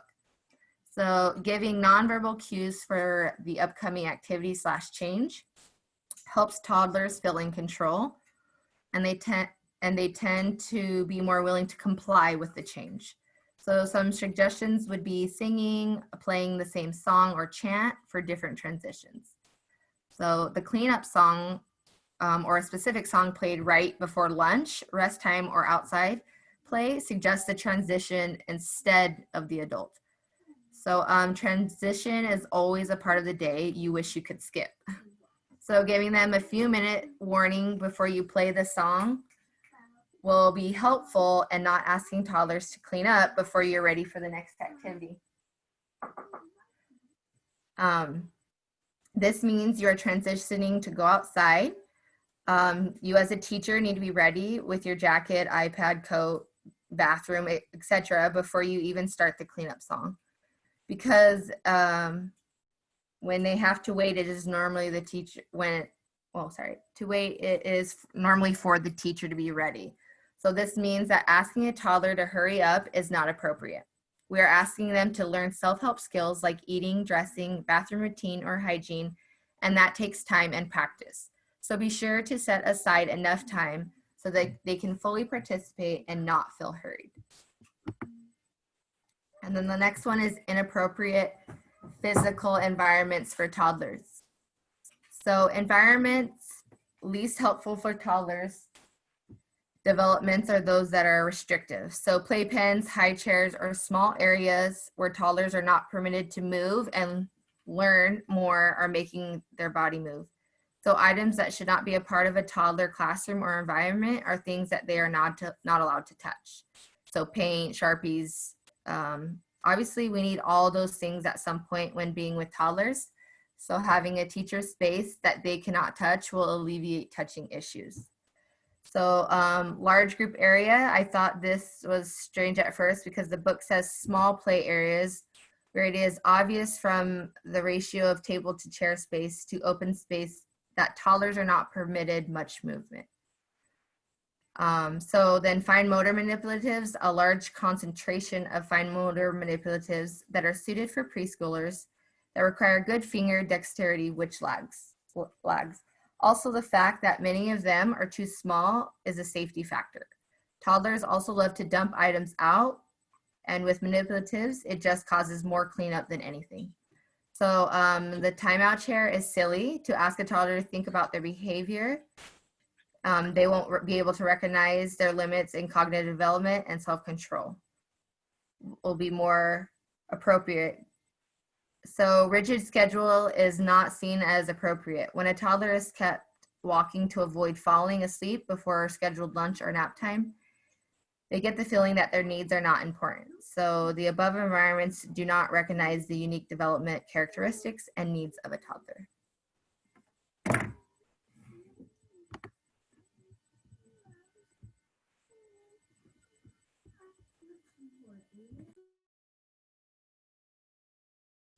Excellent. Great job.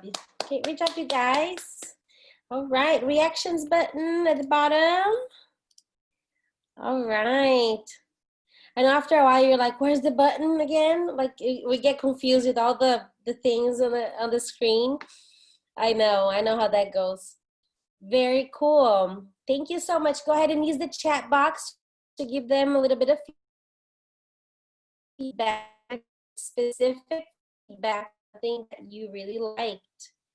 Let's see.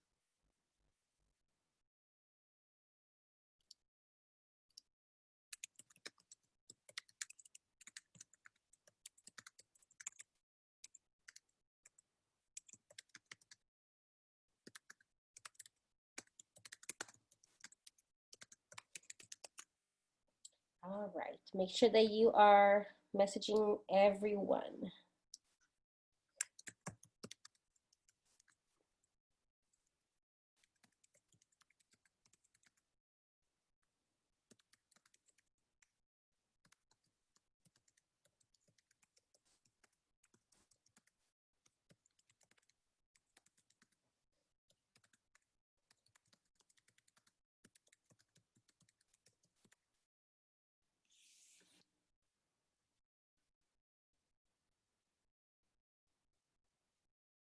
I sense that a lot of you guys love toddlers, huh? Yeah, is it a good age, you think? They're a little crazy, aren't they? You can tell me. That's the whole fun of it, though. Right? That's the fun part. They walk like little zombies, right? The way that they waddle. I love that. Yeah, the waddlers. The waddlers. I always say that my favorite age is 3. 3-year-olds are so cute. They love you so much, and they're big enough, but they're still little. They learn so much. They can talk already for the most part. They're so innocent. They learn everything. They're very curious.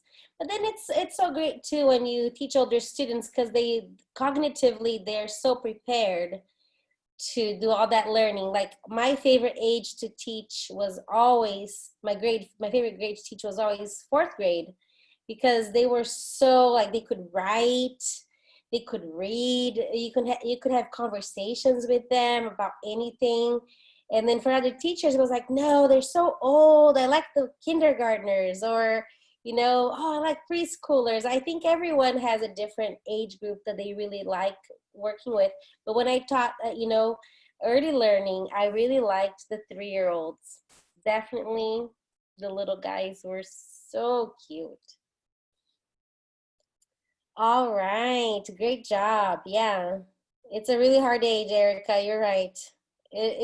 You end of the day, you're like exhausted. They run you to the ground. Literally. Yes, thank you. The group did amazing.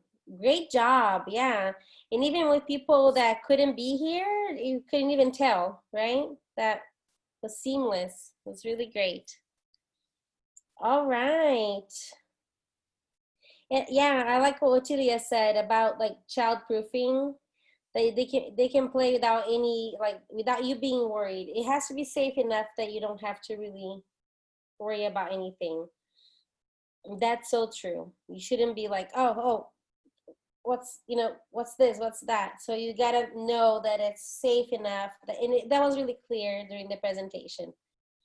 That was something that you guys did a really good job talking about. Yeah, awesome. And to wrap up our night today, we have group 1, right? Yeah, first group. All right, so group number 1, which was chapter 6. Yes? Is that right? I think it was chapter 5. 5, yes. Yeah. I'm counting backwards. I got the groups all confused. Okay, so chapter 5, group 1. Yes. Yes. Perfect. Yes. Thank you. Yes, chapter 5.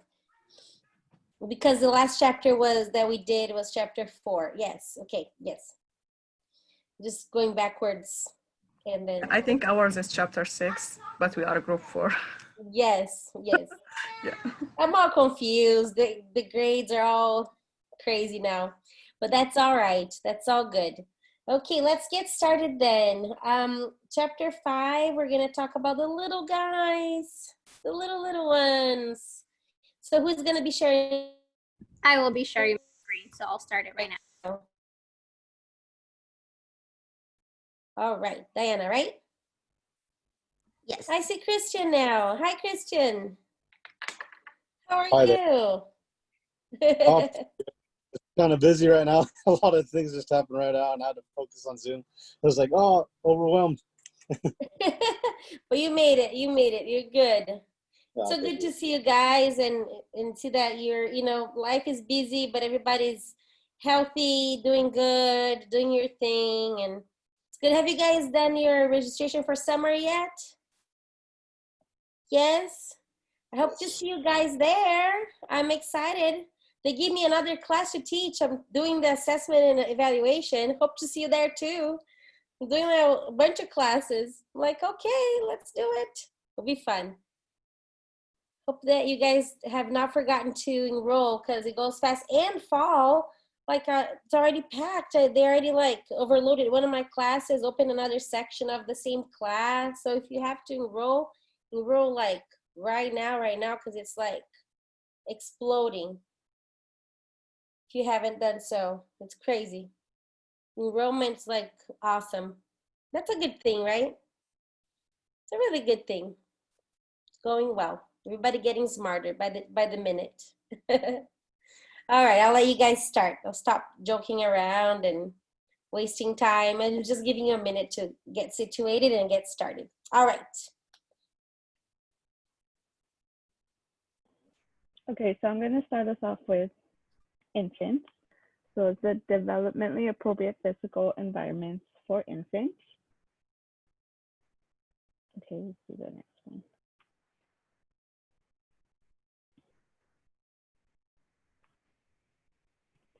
Okay, so my name is Perla, and I'm going to start us off with the nature of babies. So first and foremost, infancy is a critical time for healthy brain development.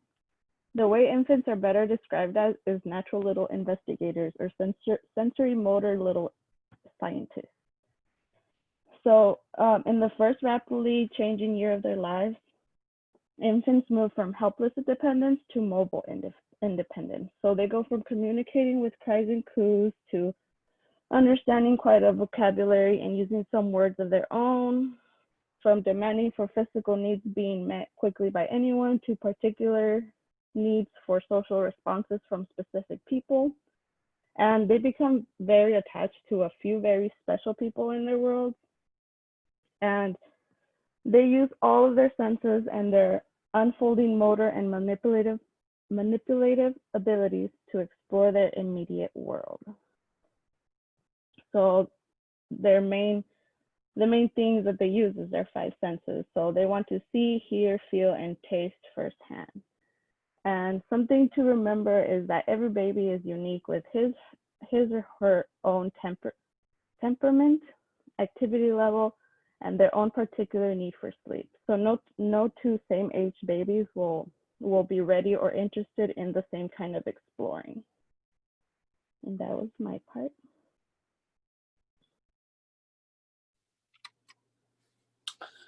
Okay. My name is Christian Maguian, and I had 5.2, what do babies need? So before we get into the key components, I'd like to add a few points. We must understand how babies function and what theories are linked to their needs and when we're talking about these key components. So to start off at first, when birth, babies' brains are in an unfinished state of the 100 billion neurons that the brain cells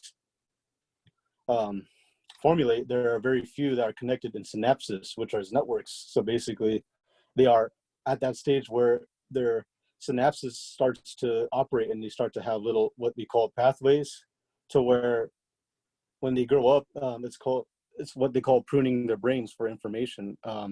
As they keep growing older and older, they start making new pathways. And babies' brains grow more rapidly in size and complexity in their first 3 years than any other period during this moment. So that's why babies or infants are more happy and energetic and excited to learn, because they're learning so much stuff from just watching and doing things and walking and doing day-to-day activities. So they are very much learning a lot of stuff at once. So they're like multitasking essentially.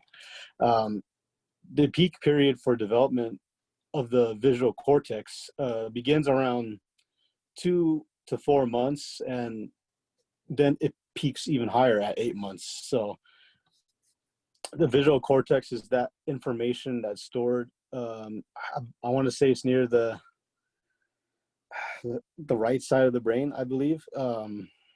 I know the left side of the brain because that's where critical decisions where you make with your brain, and that part of the cortex starts to build more for babies, and they start to understand how things work and what they use them for, and it just sort of evolves on its own, if that makes any sense. Piaget described the first stage of cognitive development during the first 2 years as a motor stage, when infants use their sense and manipulative ability to learn. So during their sense and motor stage, they are at a critical stage where they have manipulatives and have the ability to learn and to use those manipulatives to their learning. And then this is where the key components come in, actually, that links with that. The 3 main key components that I put on here is intimate relationships. And essentially it's infants that need to correspond with adults who have special traits, such as responding promptly, consistently, and warmly. So essentially just a baby needs a relationship with someone. They want someone who they can trust and who they can be comfortable being themselves around, and who can basically have this relationship to where they feel loved. So essentially like a second parent for a childcare's perspective, mind you. And babies need that kind of person and environment in order to thrive and to have a better understanding of the world around them, and they will continue to flourish in it depending on the environment. The other point is interaction. Infants need adults who are involved with their progressive learning. Infants need face-to-face language so they can comprehend the process of human communication. Infants need one-on-one. Well, humans in general need communication one-on-one regardless. So infants just need more of it in order to point them to the right direction and to just remind them of new information and just give them an understanding of the world around them as well. And the last point, which was, I believe, the most important point out of all of this, is free range. So infants need to have an open space where it presents the opportunity to move at their current capabilities. Infants need an enriching environment that offers free range exploration. So infants need a large, rich environment full of objects that they can just go around and play with, like as you see in this diagram below, there's a little child playing with manipulatives, have balls and have different colors, and he puts the ball in its corresponding colors. So red and red, blue and blue, yellow and yellow. So infants need that environment to learn more. What's the word? Just basically just to improve their cognitive knowledge, basically just their cognition. So that's, if you want to take anything away for this, I feel like these 3 points are the ones you need to emphasize on. And I really like the free range point, because I feel like that's something that needs to be offered to the children more. So yeah, that's all.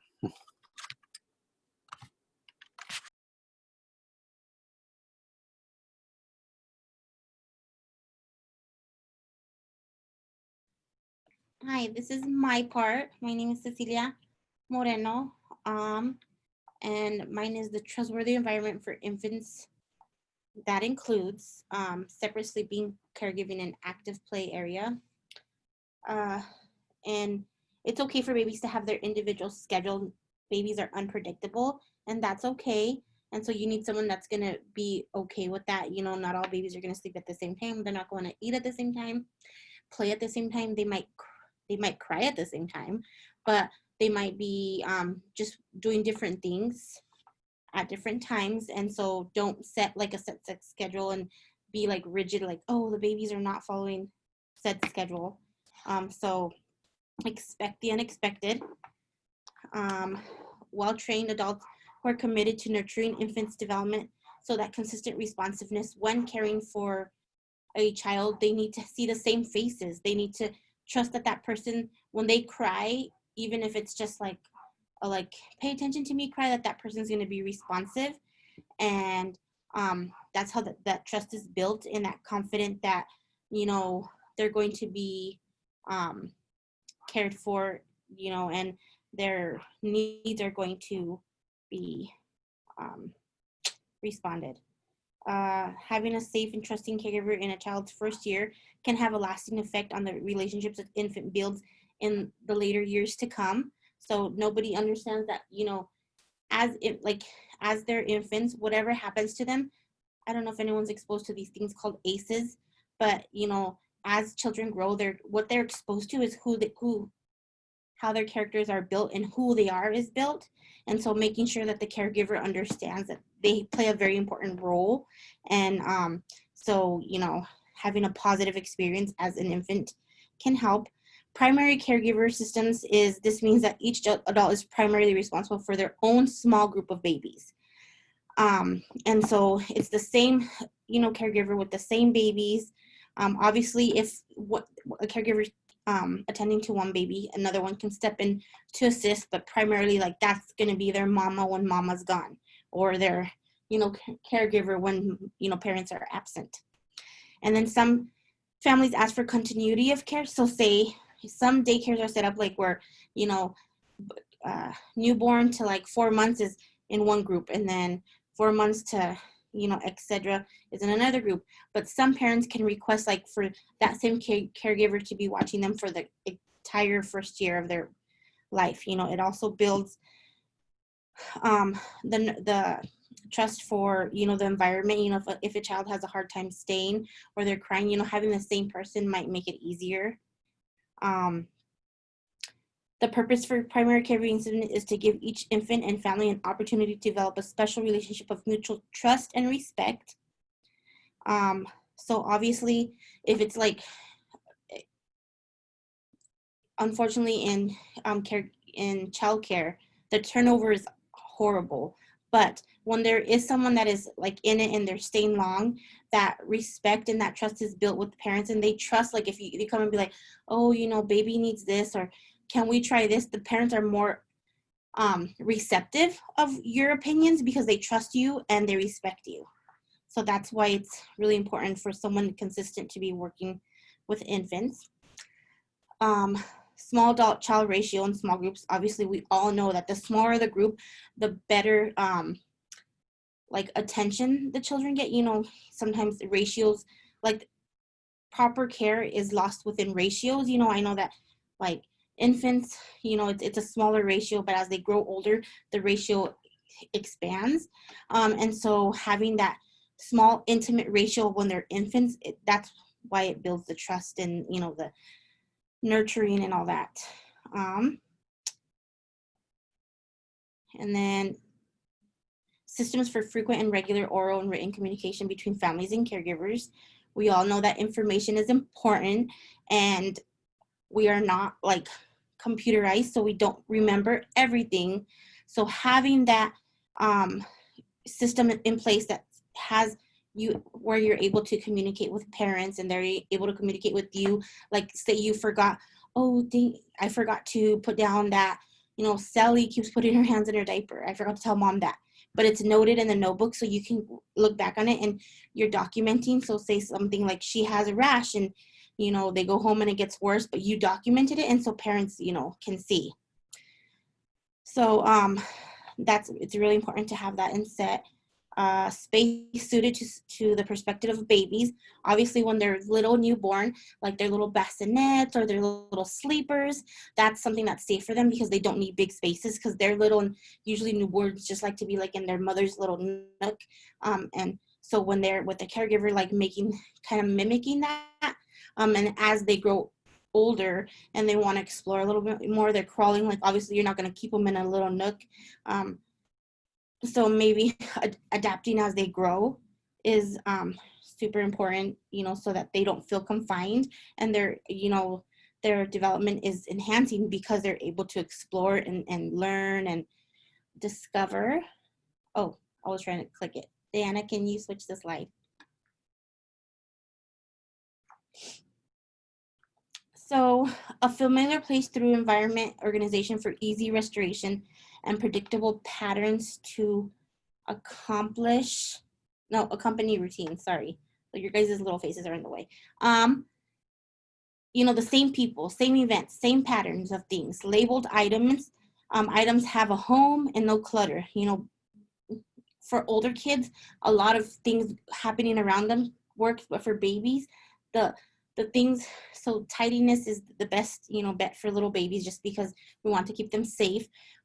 We want them to learn where things are at. And so like, you know, if something's misplaced, they don't know that this goes to this kind of thing. So just trying to keep it, you know, in an environment that, you know, supports their development, not that like it's going to be cluttered and that they're going to think that life is chaotic. No, they're going to learn that, you know, the blocks go in the blocks, you know, thing. And when it's clean up, it's okay. They go in that box, you know, they're not taking them away kind of thing.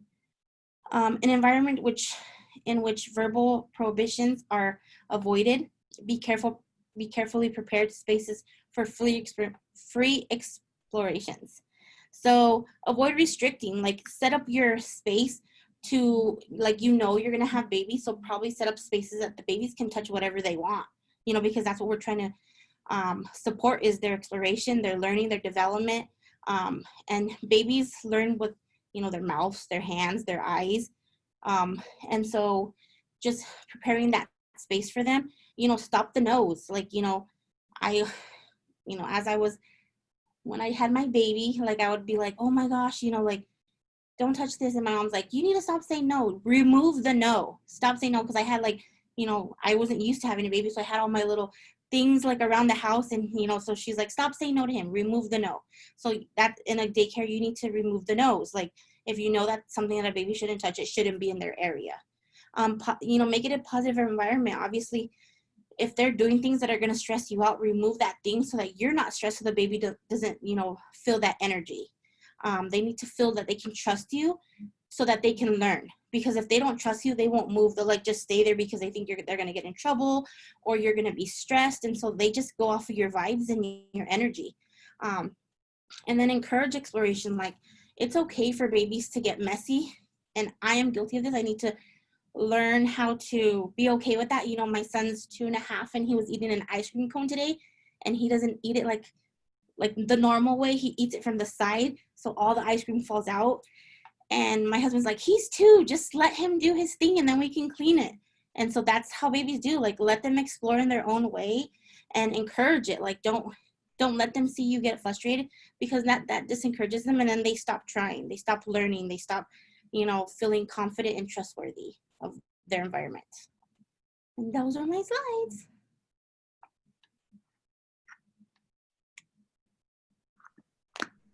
Hi, I'm Diana, and my slide is on environment to nurture attachment. And this has to do a lot with how the environment is set up, if it's welcoming for the parents, if it's comfortable for them, mainly to give them that ability to be interacting in a more intimate way with the child. So prime times is what's really important, and that's times when a caregiver and a child are focused on interaction with one another. So it requires full human presence, one-on-one interactions, and it creates that trust and that personal worth and power. So having that full-on language is really important with the baby. Because it gives an opportunity for like the baby participation, you know, it's like a give and take. So the environment should provide adult comfort, such as comfortable chairs or couches for adults to sit and hold the baby. So a lot of like big stuff, like, you know, big cushions, so it makes it easier for them to have that interaction with the baby. Also, all materials for diapering and feeding should be stored conveniently, so that extra time is given for the interaction. And all distractions should be removed, like toys. So there shouldn't be any other kind of stimulation for the baby other than like the face-to-face and verbal communication. So the main focus, like I said, is the baby participation, being able to have that close interaction with the baby.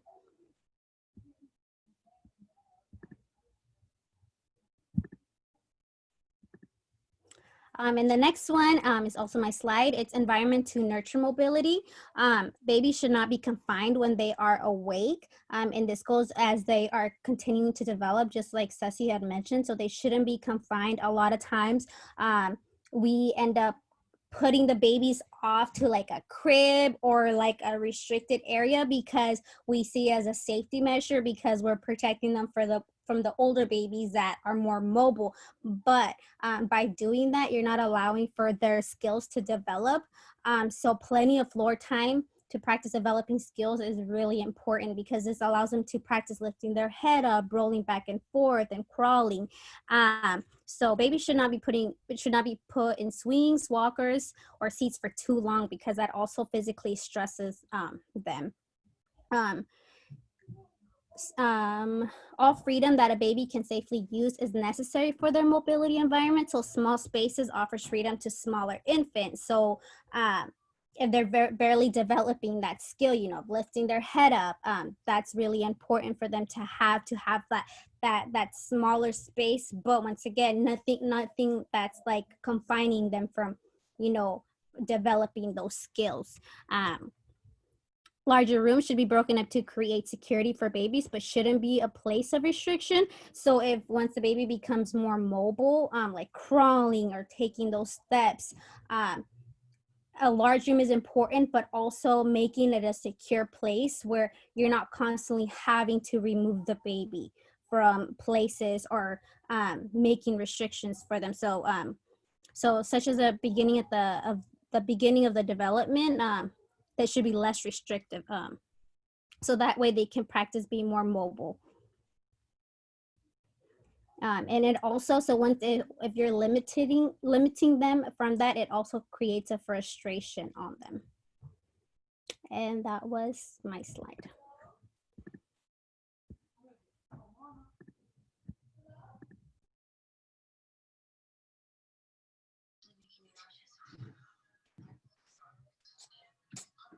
Hi, so my name is Nayeli Guzman, and this is my slide. I'll be talking about the environment for the senses. So when it comes to the environment for the senses, we have to consider what is seen in a typical home. Sorry, Nayeli, I'll fix it right now. I can keep going if you guys would like. It's mostly talking.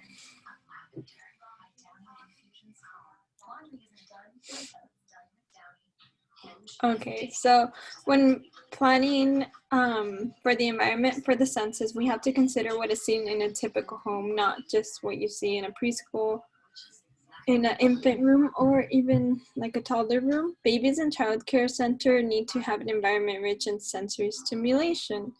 So we have to consider sensory overload. So like Diana was saying, it's good to not have too many things of something because it just creates distractions, or they'll be overstimulated, which is what we want to avoid.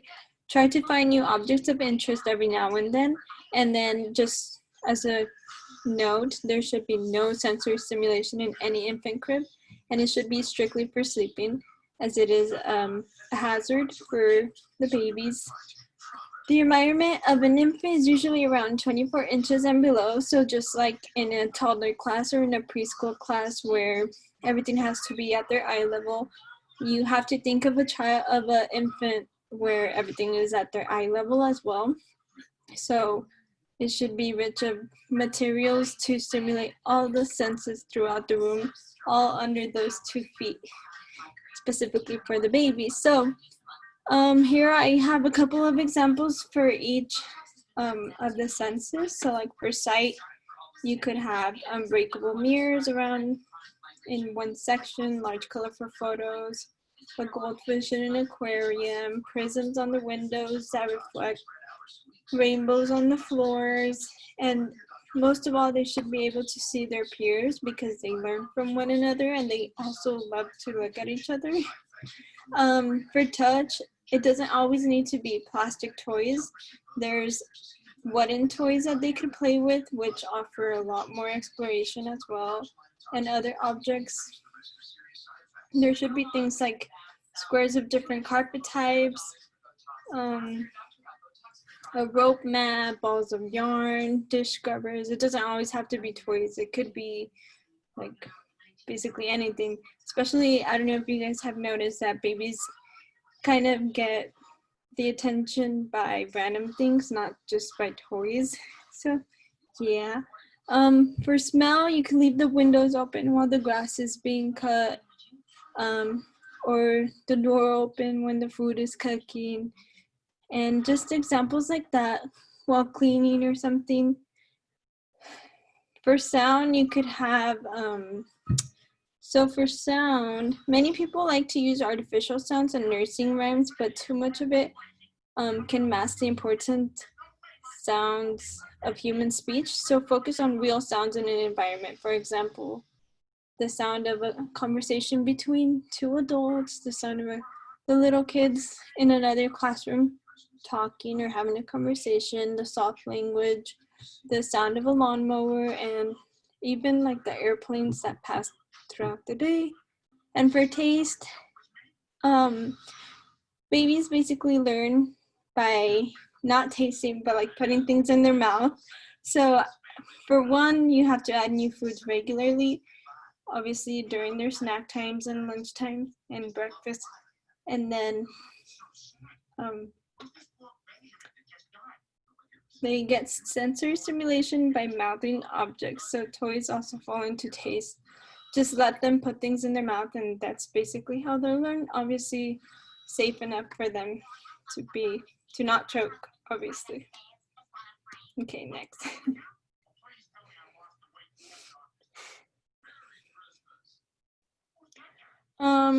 So for the environment for language, much of what has already been said in the previous PowerPoints already contributes to the environment that nurtures infant language development, but the 2 important factors are that there must be opportunities for one-to-one interaction during caregiving and playtimes, and a room that is not too noisy from the sounds of too many babies and adults. So like Sassy was saying, the ratio of a caregiver to babies shouldn't be as high as you would see in a toddler classroom or in a preschool classroom, especially when they kind of need a lot more attention individually and just a lot of one-to-one interaction.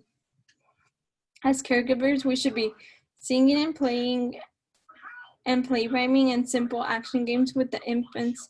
And in your room, try having easily cleaning board or plastic books, some with homemade pictures, and adults must be reading to infants on a daily basis.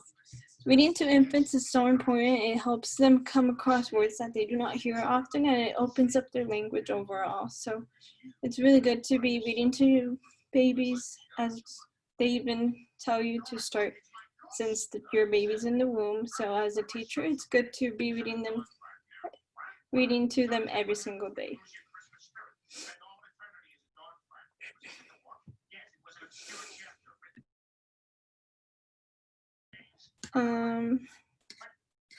So to rethink the traditional, what it's basically saying is that there's a lot of things that are different from what we see in other classes. So babies are a lot different in respects from older children in the childcare center. So the physical environment should also look very different. That can be done by using items seen in your home. For example, a couch. You can have a couch in your classroom, which can be used to sit down with the infant, or it could be used when they start learning how to crawl. It could be a way where they like to lean up against, or when they're learning to walk, they like to hang on to the couch. Individual playing spots are most appropriate for infants who will be at their own developmental level for solitary play and interaction with their caregiver. Some separate areas appropriate for the infant room might include like a rattle corner, a reaching and grasping kicking area, a peekaboo object permanence area, examples like that, where you can have an area specifically, just like a reading area for the older kids that you might have. But in this case, think about what infants might like. Babies play alone, and when they are crowded together, they tend to hurt each other.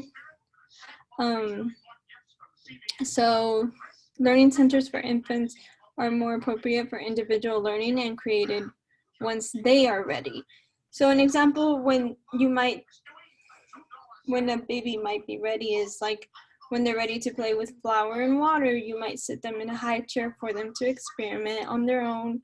Or like when a baby is ready to reach and grasp a small area on the floor or on the couch might be made into a reaching counter with different materials for them to grasp at.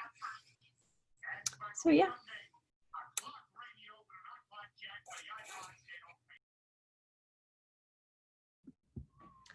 Okay, so I'm Vanessa, and this is for the Outdoors for Infants. So the infants and toddlers deserve natural spaces that can challenge their emerging sensory and physical skills.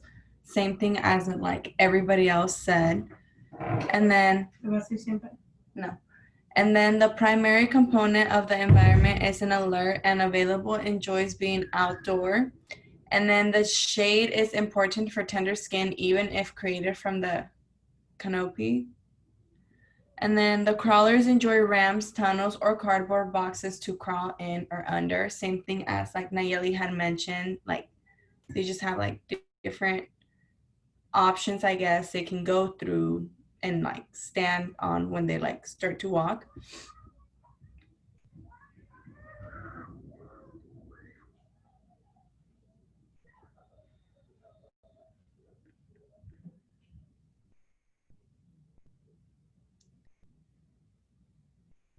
And then this one's health and safety. Caregivers need to understand the need to continually monitor and evaluate the environment for safety. Provide constant supervision so babies are not left unattended, even if it's for a moment. So you have to have your like all when for the health and safety. And then use outdoor play equipment that confirms the height standards for the age child and is surrounded resilient. So that's like back to what the others were saying, making sure it's like for them, like using this like the food and like all that. And then keep good records, confirming up to date. So like it's always nice to have good records for the certain fact that like anything can happen. So you have like the records and like they're all updated. So you have like a little like like backup, I guess, if like somebody wanted to like try to complain or like tell you something that wasn't true, you have your records.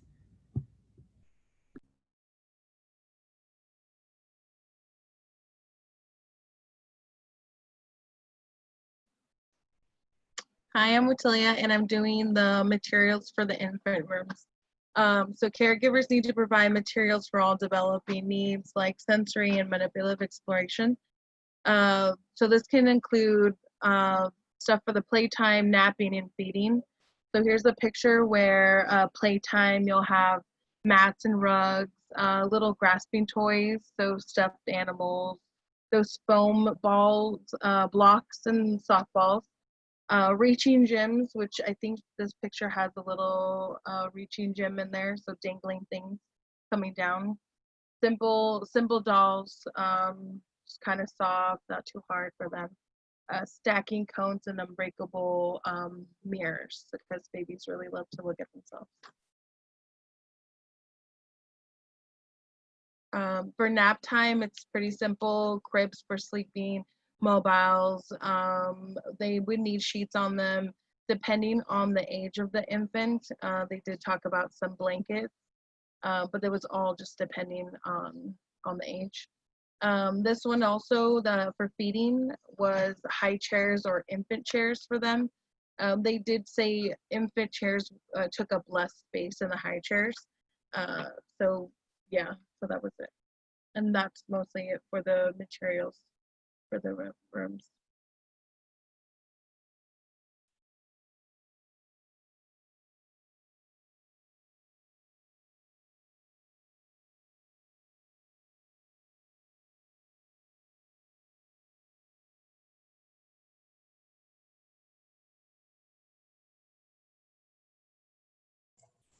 Hello, this is Belinda, and I'm doing the schedule considerations for infants.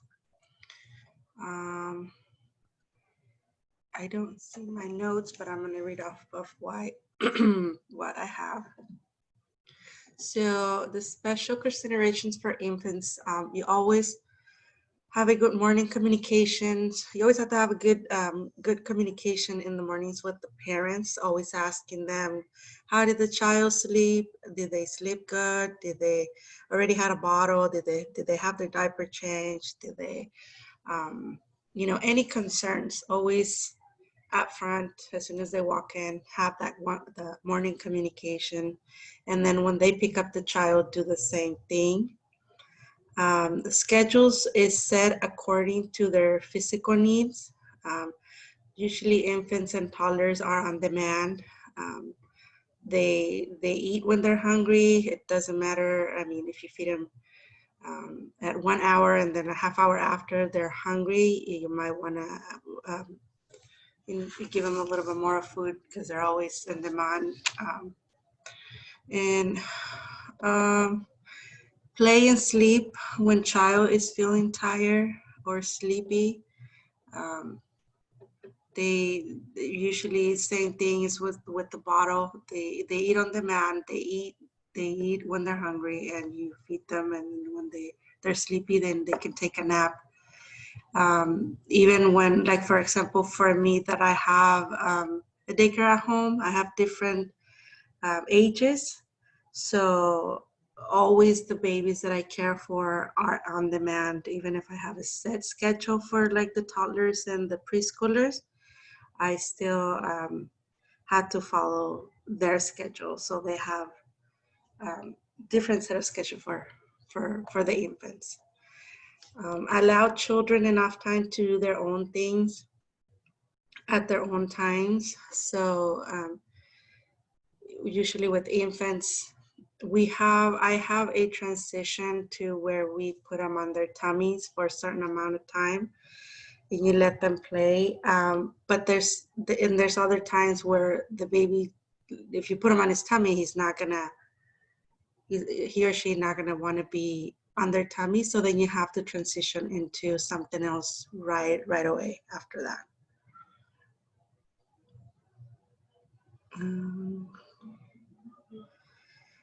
And then I have inappropriate physical environments for infants. Don't have too much equipment or furniture around when they're playing. Always try to have what they need, but not too much of it. And always move furniture around for them to have access to walk around and walk free and play without tripping over, or without not being too crowded, anything around them. Don't set a set time clock. Infants are on demand, and having too many children in one area can create chaos. So if you already have a room full of a lot of furniture and you don't have that much time, and then you have a whole bunch of kids, as one of my other partners in this groups mentioned, that they start fighting. So you start creating there. If you have the room too crowded and you have too many kids in the same area, there's gonna be that chaos, fighting, throwing toys everywhere.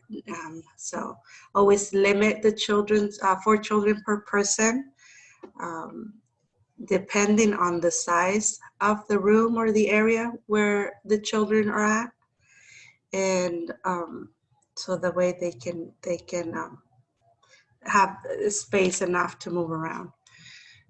There's no television for children under the age of 1 or 2. But I know that for the older kids you can have, but in this case we're doing the infants, so we don't allow television for children under the age of 1 or 2. And I think that was it for, I'm not sure if I'm the last one, but I think that's it for our group.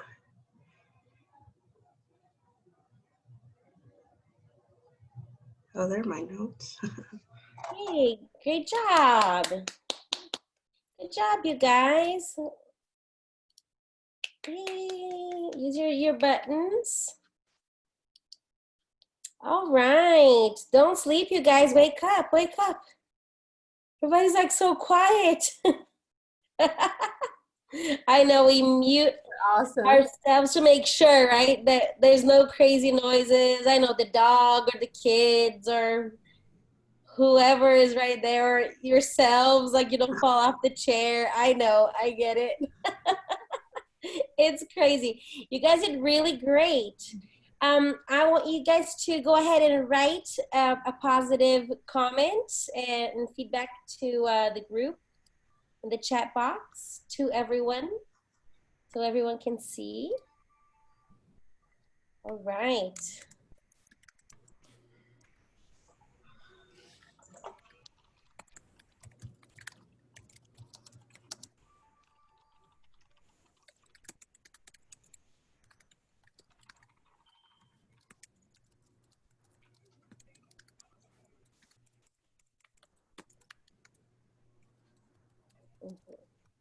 Yeah.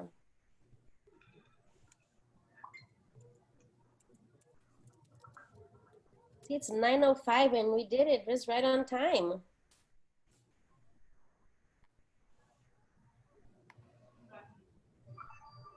Mm-hmm.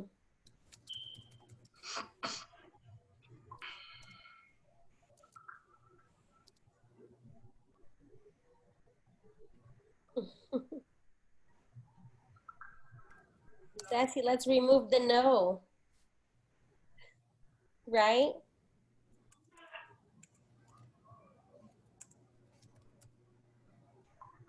Let's remove the no, Sassy. Yes, definitely. Remove the no. Yeah. Like if you have to say no, there's something wrong. Yep. It shouldn't be there. Like if you're worried that the kid's gonna like put the finger in the, the outlets and and get electrocuted, that means it should not be, exposed. Like, when things are not right. So you have to just change it up. When things are not safe, you just. Yeah, we childproof the house and the kitchen, and sometimes it takes me forever to open the fridge, but Right, but yeah, you're like, or the cabinets, or yeah. You know, an example, at my house, we bought white couches. We don't want my daughter to have markers, like with markers on the couch, correct? Yeah. So we don't give her markers close to the couch. Instead of saying no when she has markers by the couch, we just avoid it altogether. Yep.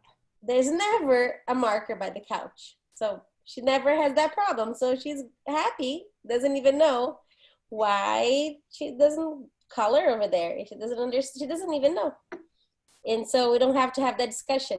But the cool thing is that if it does happen, that she has a marker coming close to the couch, I'll mention, hey, Julia, just be careful because those are colors and that's gonna stain the couch and it will not come off, okay? And she's like, okay. So you can play with it right here. So I'll mention it, but it's too far away so that she understands why it's not something that we do. And growing up, we had a white couch too. And my mom was always telling me the same thing. So I guess, but she's 4 now, right? She understands, but a little infant, you can't possibly explain something like that. Yeah. I guess it's more preventative than anything else, but you have to really be thinking about those things. And I think with infants, it's really about safety. Like they can really die. They have no idea of any consequences. It can be life-threatening. Anything that they can put in their mouths can kill them. They're so small. No, yeah. In our living room, we have like, well, I had my entertainment and it had like, has like a whole bunch of different squares. So I had like little like, you know, decorative stuff. And then my ottoman just had like a blanket with like a basket that had like little scentsy stuff. And, you know, I kept thinking, no, don't touch that. Don't eat it. And my mom was like, just take that thing away, please. Yeah. April, tell us your comment. You said your mom always told you no. She did not believe in childproofing. So tell us about that. She preferred to teach you. She always taught us that we were not supposed to touch her breakables, and if we did, we get our butts beat. I think that lesson goes a long ways if you're in somebody else's home, right? Too. It creates that notion of you don't touch something that's not yours. This might break. It belongs to somebody else. I guess from the lens of the educator and the child care provider and the safety, then you have to avoid that in order to prevent an accident. But from the perspective of the parent, definitely teach the right and wrong and why. I really believe that you should always tell the child why. Right, April? I think you should. I think that you really have to explain the reasons why things happen, why they don't happen, and kind of have that cognitive, you know, the reasoning behind everything. It's like in school when you're learning about whatever it is the topic you're teaching, right? When you tell the kids the objective of the lesson for the day or your social goal, you know, or expectations for the carpet, whatever it is that you're teaching them, the reason why you tell them is because they need to be involved in that goal. And so cognitively, you only learn if you know where you're headed. That's why, like, when we start the quarter, you always know why you're taking the class, the objectives of that course, what you're learning. Otherwise, you would be like, you would have no direction on where you would be headed. The same thing with kids too, knowing the reasoning behind everything is really important. And teaching kids to be citizens, I guess, of the world. Knowing how to go, you know, how, for example, to visit a museum and not break, you know, something that is 100 years old, or, you know, take the bus and know their own space and not, you know, be in somebody else's space, or do little things, go to a store and know what to touch and what not to touch. You know, it's very important. But this was an excellent class. All the presentations were really well put together. I'm very pleased with all of the presentations. I am particularly impressed about the fact that I did not have to intervene this time in any of the parts of the process of putting the presentation. You did your PowerPoint, you met with your group, you did everything. How did that go this time? You can open your microphone. I think it went really well. I feel like it was a lot better this time since we already know what to expect from the first PowerPoint. We actually met up with the group and practiced before class so that we knew what we were doing. Oh, cool. Did the jobs help? Yeah. Did that help? Yes, it did. Yeah. Did you guys do the jobs? We tried. Kind of. Most right? of it. Were the jobs right? Did I kind of guess okay or not really? Actually, in our group, we appreciate Misha. She always contact all the group together, and she created Zoom meeting yesterday, and we present all together as a group. So yeah, thank you, Misha. That's awesome. Lisette, was that good? You're welcome. Yes, it was. Sorry, my nephew is behind me, so he's making noise. No, that's fine. Yeah, that's awesome. Erica, Yeah, was it good? Yeah, thank you, Misha. She really did help setting everything up for us. It was awesome. Hi, you saying hi? Thank you, Misha. You're welcome. I have a really support for the other course student. I feel really good. I know I'm really nervous when I talk in English, but I say, oh, but I feel really good with the course student. They help me a lot. I have a question and they answer me soon, and that's really good for us. Yeah, definitely. Okay, so Erica is asking me about the butterflies, right? Okay, so right now they are cocoons. I cannot mess with them. I have the net around it. It's in the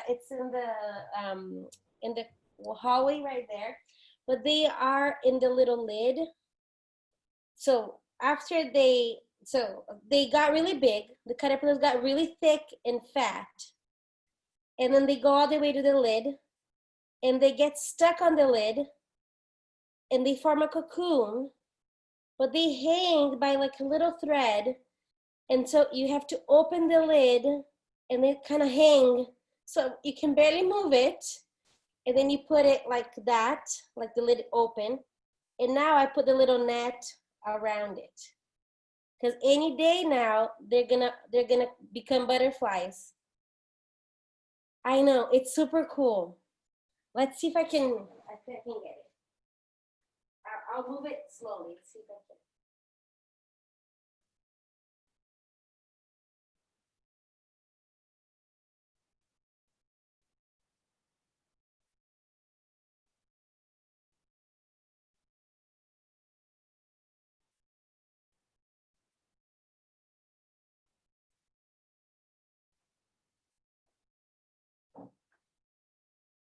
All right, so we have them. So they come, this is what I actually bought on Amazon. It came in a box. And in the box, it came with just this little net thing. And then it came with a piece of paper that said, order your own caterpillars when you're ready. So then the caterpillars came when I went online and I ordered them, because you need to be ready for them, right? They just don't come in the mail because they die, right? If you're not waiting for them. And they came on a very hot day. So if you look inside, that was the lid to that cup of caterpillars. Can you tell? That was that lid. And it comes with this little wood-looking plastic thing. And then here, there's 1, 2, 3, 4, 5. So now they're just going through metamorphosis inside and they're gonna become butterflies. Any day now. Once they do become butterflies, there's this little dropper. So it's for us to put water with sugar in a little sponge and put in there, and that's what they're gonna drink. Or a piece of like watermelon, fresh fruit, like orange, like an open orange, or like an apple, and then they'll eat until we like open the thing and let them go. Isn't that amazing? So it's been about 5 days that they are here. I'm like super excited to see what's gonna happen. I'm gonna take videos of those butterflies. And so, yeah, so this is what happened to them. So the lid became that step. Now we are on stage 4. We're waiting for them to emerge as butterflies. Then we're gonna feed them, but that thing that they're showing here didn't come. So it says little sponge. So I'm just gonna use the fresh fruit that they suggested. And then it says, let them go. But it's super cool. There's a little girl. Now the next kit I'm getting is the ladybugs. I'm so excited. Like, I'm loving this, you guys. It's super cool. Like, fun. Super fun. I want to do this all year round. Like, I release them, I want to get a new kit, and then do again. It's fascinating how life is incredible. Like, the life cycle of every animal is just beautiful. We should observe more of that. We should do more of that with the kids. I did that twice and it was so fun. What is it? We did that twice and it was so fun. Like, it's just so cool to watch them come out of the cocoons, or the next day you wake up and there's already butterflies. It's really cool. And you're like, oh my gosh. Right? Yeah. Did you guys do the fresh fruit, or did you do No, I think because I'm a nanny, so the mom of my girls actually bought everything, and I think she said that it all came in one whole thing. She got the net and like the little sponge that she can wet all in one kit. Yeah, mine didn't come with that little thing. I don't know why it didn't come with that. It didn't say in any of the kits. It has it's in the picture, but in none of the links that I saw had that available to purchase. I'm pretty sure it's a really hot tool right now because everybody wants it. Yeah, I saw that they have ant farms too. Really? That's scary. Very cool. Very cool. Yeah. So, Erica, to answer your question, those butterflies are in metamorphosis right now. They're in their little cocoons. They're becoming beautiful. Yeah, I want to enjoy with you together. I say, oh, I really curious. I know. I'll take a video and then I'll post when they actually get released. I'm super excited. And then to wrap up the class, I will just share my screen really fast before we go. We will just, for our next classes, we have those things. Can you see my screen? Yeah? All right, so next class is gonna be a panopto. There is something in the syllabus that says turn in portfolio assessment. We decided that we're not gonna do that. You guys don't have to turn in anything in, because right now nobody is like, some of you guys are in schools, but not everyone is able to have, a student to be able to actually collect a portfolio. So we're gonna hold off on that for now. But we are gonna talk about those examples, so don't worry about it. Then class 9, we're gonna have like a discussion on Canvas. It's gonna be anything that you wanna share that you haven't had the chance to, anything fun that would be enriching the lessons you've created, but like for after school. Any after school fun dramatic play, cooking, dance, martial arts, chess, robotics. It just has to be something different that you haven't done or seen, or just something to share. So you were gonna be looking for like a link to share with the class, a website link, a video link, images, and that will be all through a collaborative file. Okay, we're gonna kind of have like an ongoing file through an online discussion. So we're gonna have like a thread. And then after that, it's already finals week. And that's when you're gonna have your unit plan finalized. If you don't have it yet, just kind of try to kind of put it together. Use each other as a resource. If you're having trouble putting the files together, make sure that you ask people that you've worked with in your groups. Use each other as resource, okay?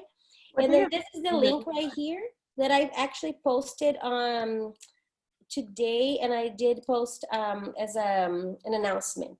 The link is shareable link. Only people with this link can access those files. So it's private for us and Mrs. Miranda's groups and Mrs. Macias. You click and then you see this. Let's see if we can you still see my screen? Yeah. So then it says English here. And then it says infants, toddler age, 4 or 5 year old, preschool, kinder, first grade, second. I don't see that one. You don't see it? No. Let's see. Oh no, we're still on the. Let's see. And you share. Can you see it now? Yes. Yes. So then you would go to, so you would click on that link and then it takes you to this. And then if your lesson is in Spanish, you would dump your file in the Spanish folder and then you would find where it goes. Or if it was in English, you would go here, find where it goes, and then click.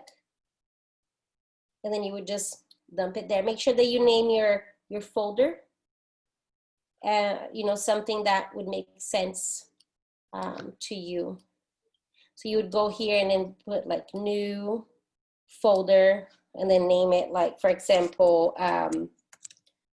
life cycles unit. And then you can say life cycles unit.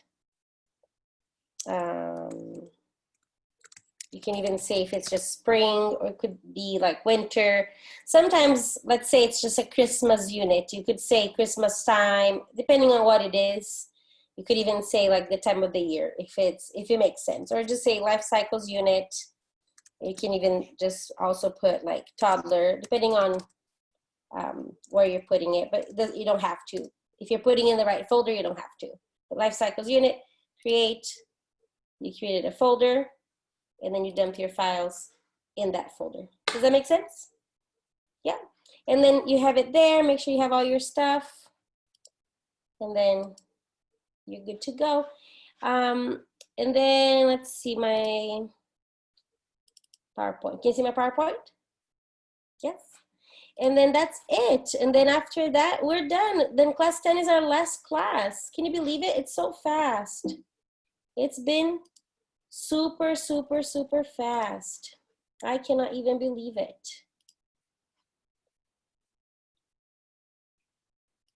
All right. Yeah. Do you guys have any questions for me before we go today? Is there anything that you want to ask? Yeah, I had a question.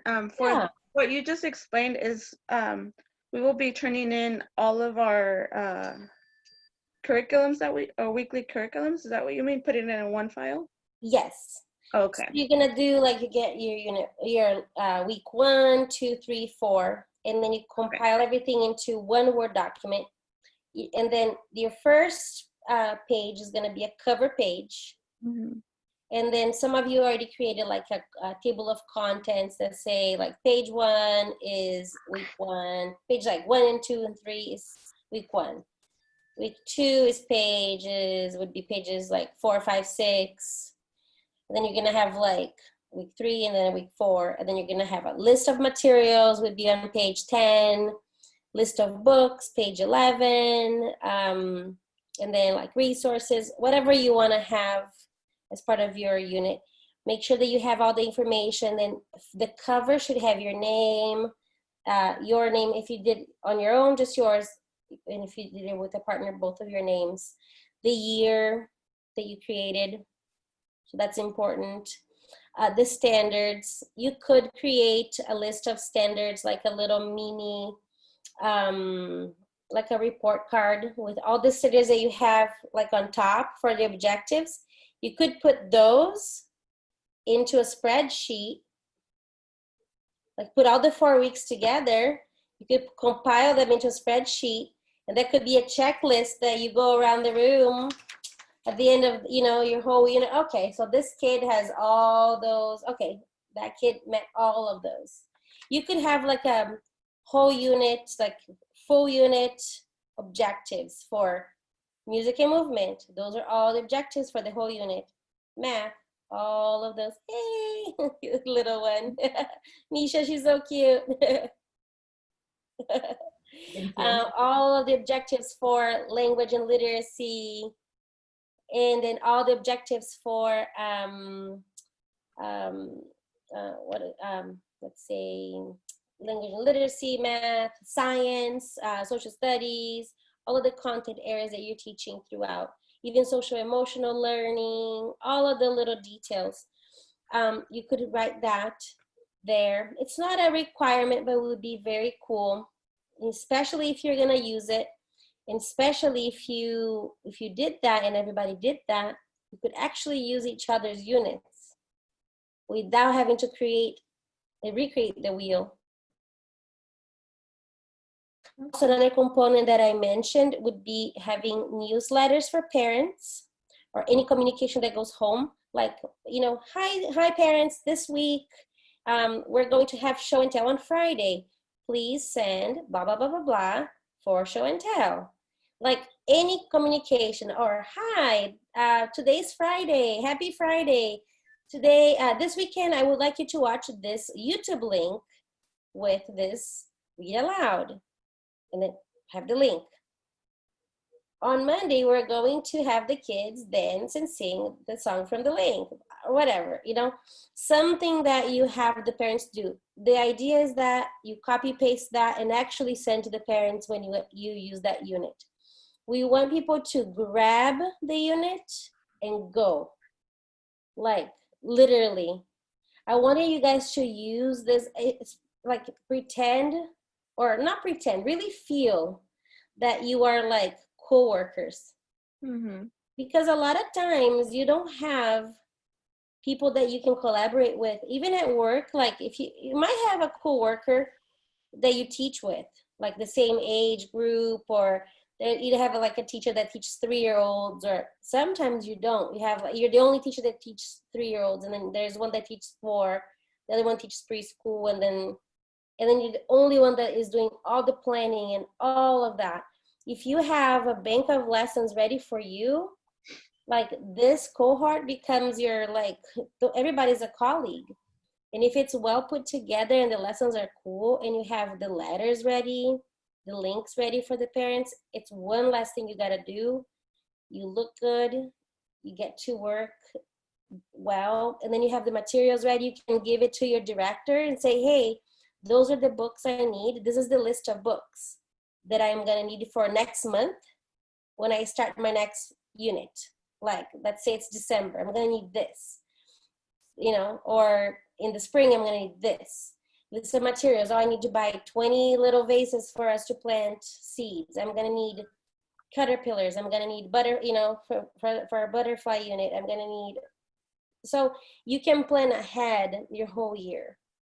Do you think, do you think by any chance, you don't have to, but like, well, for me personally, it would be a little helpful, like if you can put it like in maybe like a Panapto recording, like to go in depth on how to do all of those steps, because I'm not very techie. So I mean, you don't have to, but just a thought. if you can. Right. That More would be like helpful for me too. how to That would put be it helpful for together, me too. what it looks like an example, or more of how to do it. Both. Like all your explanation and everything, like I can put that in my mind all right now, but later I'm gonna forget, and then I'm like, oh, how was I supposed to do it, or where was I supposed to drop it off? Like, so yeah, just like how to do it and how you did it, really. Like, Uh-huh. The expectation, yeah, how we should like yeah, a cover page. like for the this is a little off topic, but for the video recording, I'm still a little lost on how exactly to record. I recorded a video already with a child that I babysit, but I'm just like, how do I upload? And there's so many things that I can cut off. Like, how am I gonna edit that? Like, Don't even worry about editing. Just upload it. Upload it like that. Yeah. Because right now I'm the only one watching it, right? Yeah. It's okay. Yeah. It's okay. Even the little girl, she's like, are you gonna delete that off of that? Because I didn't say that right. That's so funny. You know, it's funny. The videos, the first time you do them, it's like you really feel horrible. You're like, my voice is funny. My face is not right. What am I wearing? Like, what? My hair looks like this. And then second time you do it, you get over it. Well, not second time, maybe the 10th time, then you get over it. When I was going through my national board certification for teaching, it's a certification that lasts 10 years. So it's a huge process to go through it, right? Mm-hmm. So I was like, okay, you gotta like record like 3 huge videos. You gotta teach in front of the kids. You gotta record the kids doing things and talking. You have to have permission slips from the parents. Like the first videos that I did, I was like, I hate the videos. But you know what? They were actually good. Like I didn't give myself enough credit.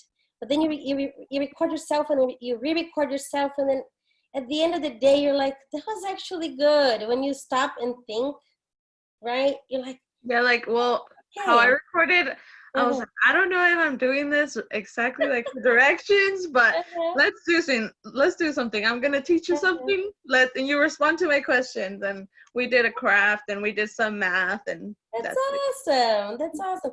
Just be confident that number 1, nobody's gonna see it, just me. That's okay. I promise not to share.